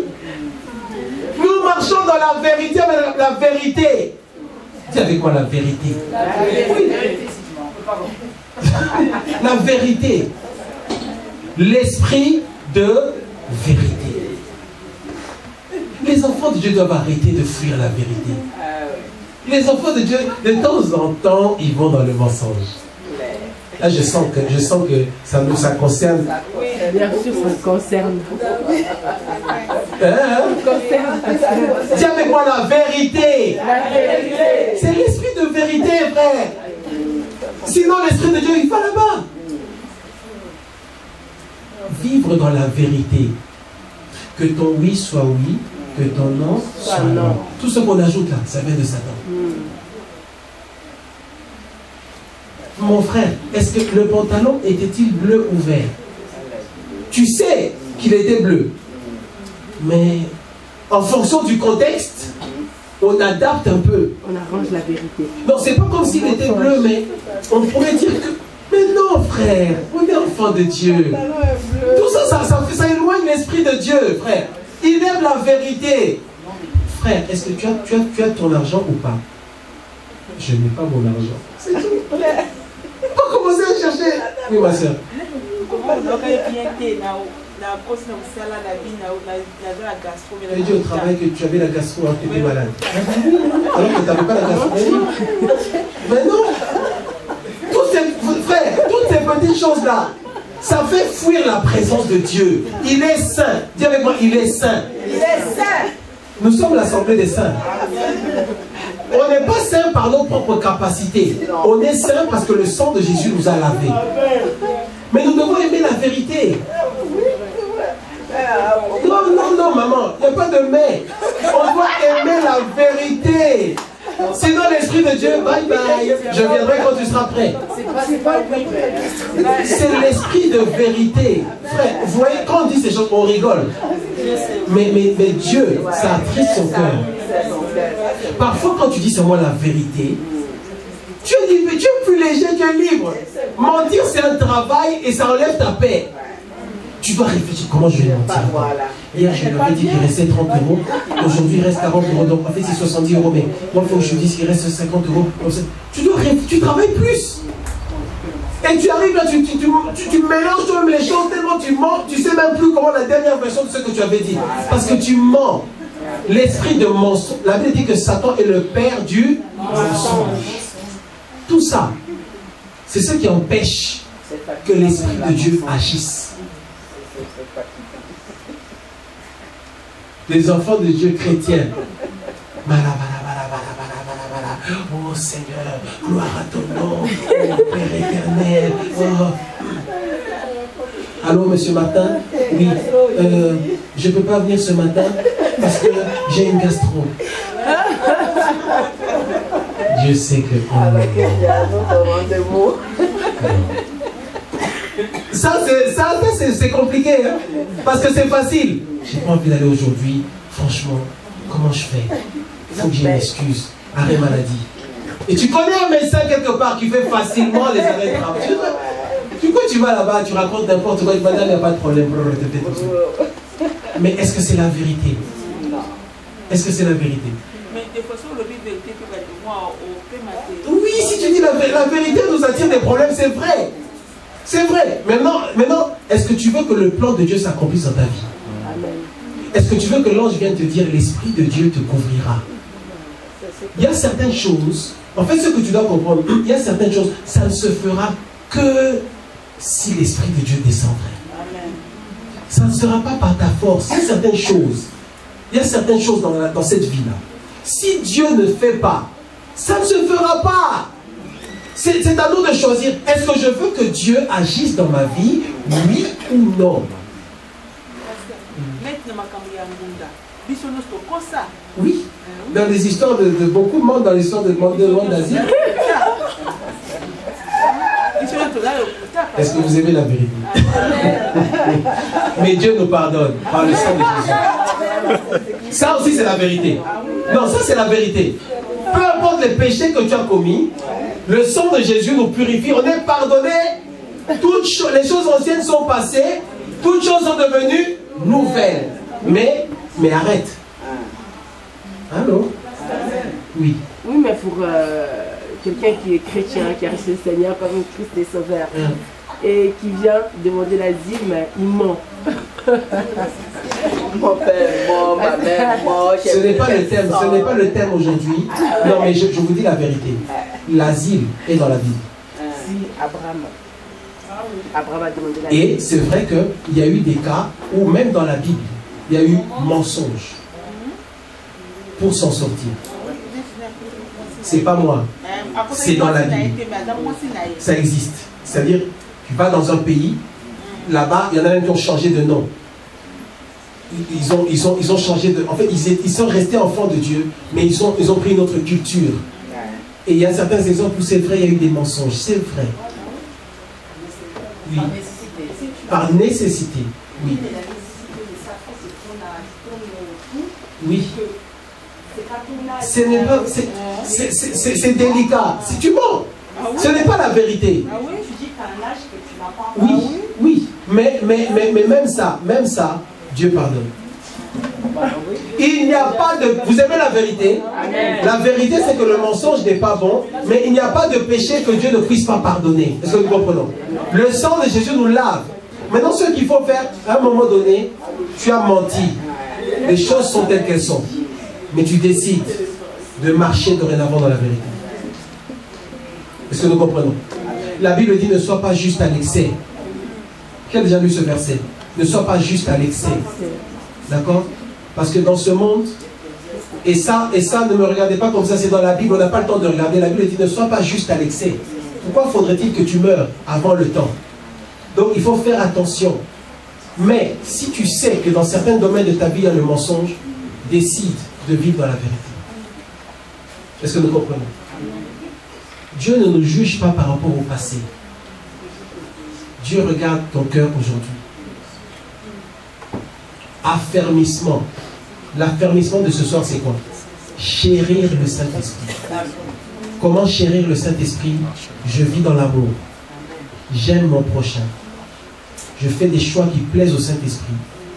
Comment chérir le Saint-Esprit? Satan, tu n'as rien en moi. Satan n'a rien en moi. Ça doit être ta prière et ta confession vraie. Que Satan, tu n'as rien en moi. Dans ces situations, je refuse d'être jaloux, méchant, orgueilleux, tout ça. Parce que Satan, tu n'as rien. Sinon, ça veut dire qu'il y a en toi la semence qui appartient à Satan. Il y a en toi un morceau, un bout de méchanceté. Et du coup, ben, Satan peut te manipuler. Il peut te téléguider. Mais quand l'ennemi s'en va, là maintenant, c'est seulement l'Esprit de Dieu qui travaille avec toi. Bien aimé, c'est beau d'avoir le Saint-Esprit. C'est beau d'être touché par l'Esprit de Dieu. Parce que c'est là que Dieu oriente ta vie. C'est là que tu te rends compte que les hommes ou les femmes, les circonstances autour de c'est une illusion. La vérité, c'est que la réalité, c'est toi et Dieu.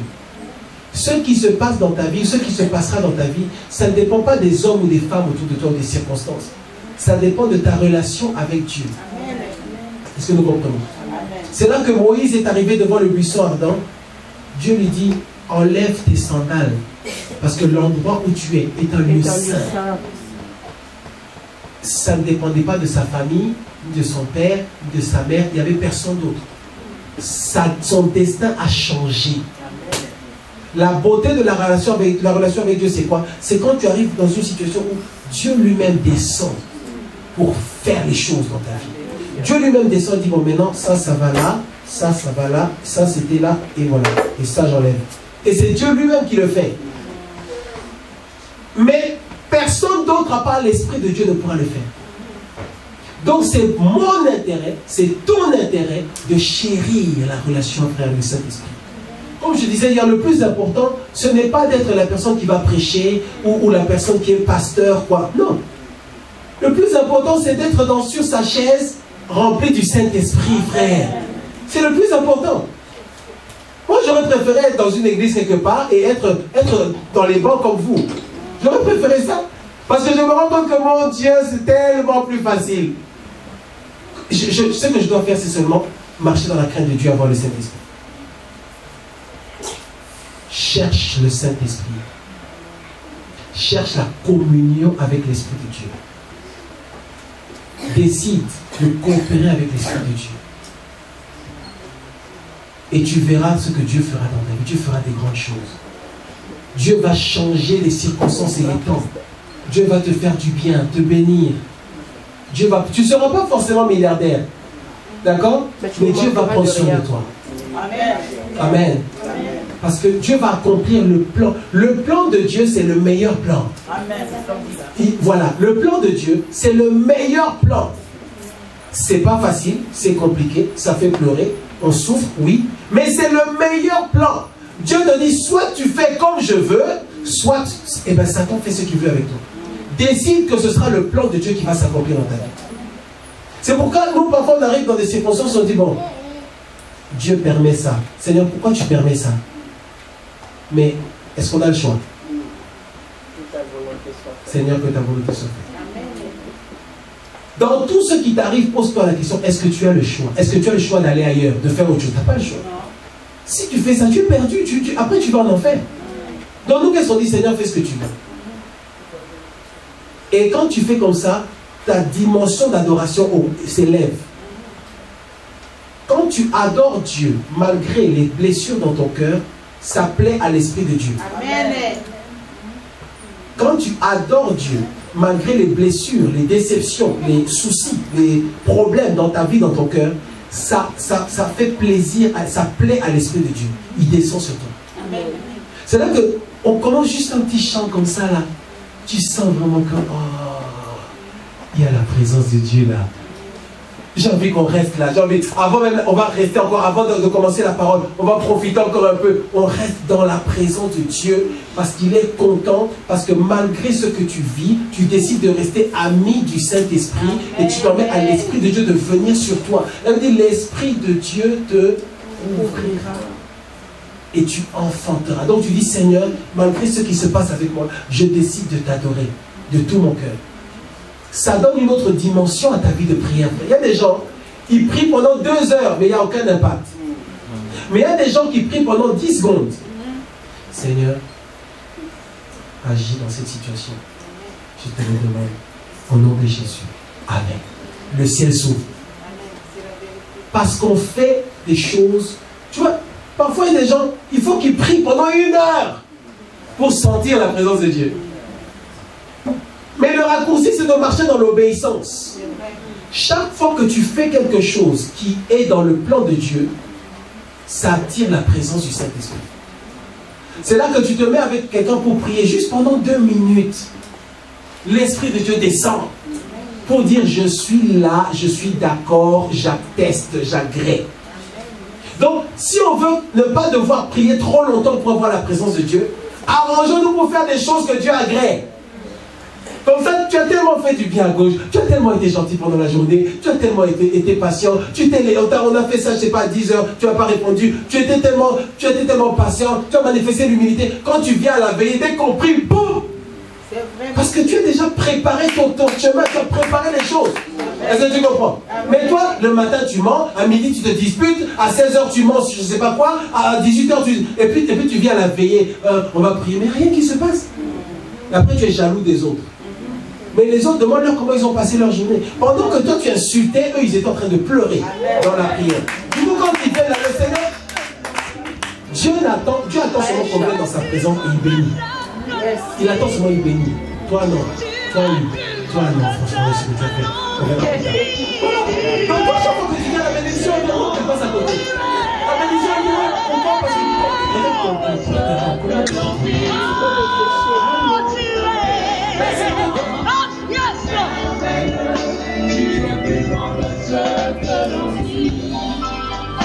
tu es plus grand que ça que je pense. Jéhovah, tu es plus grand.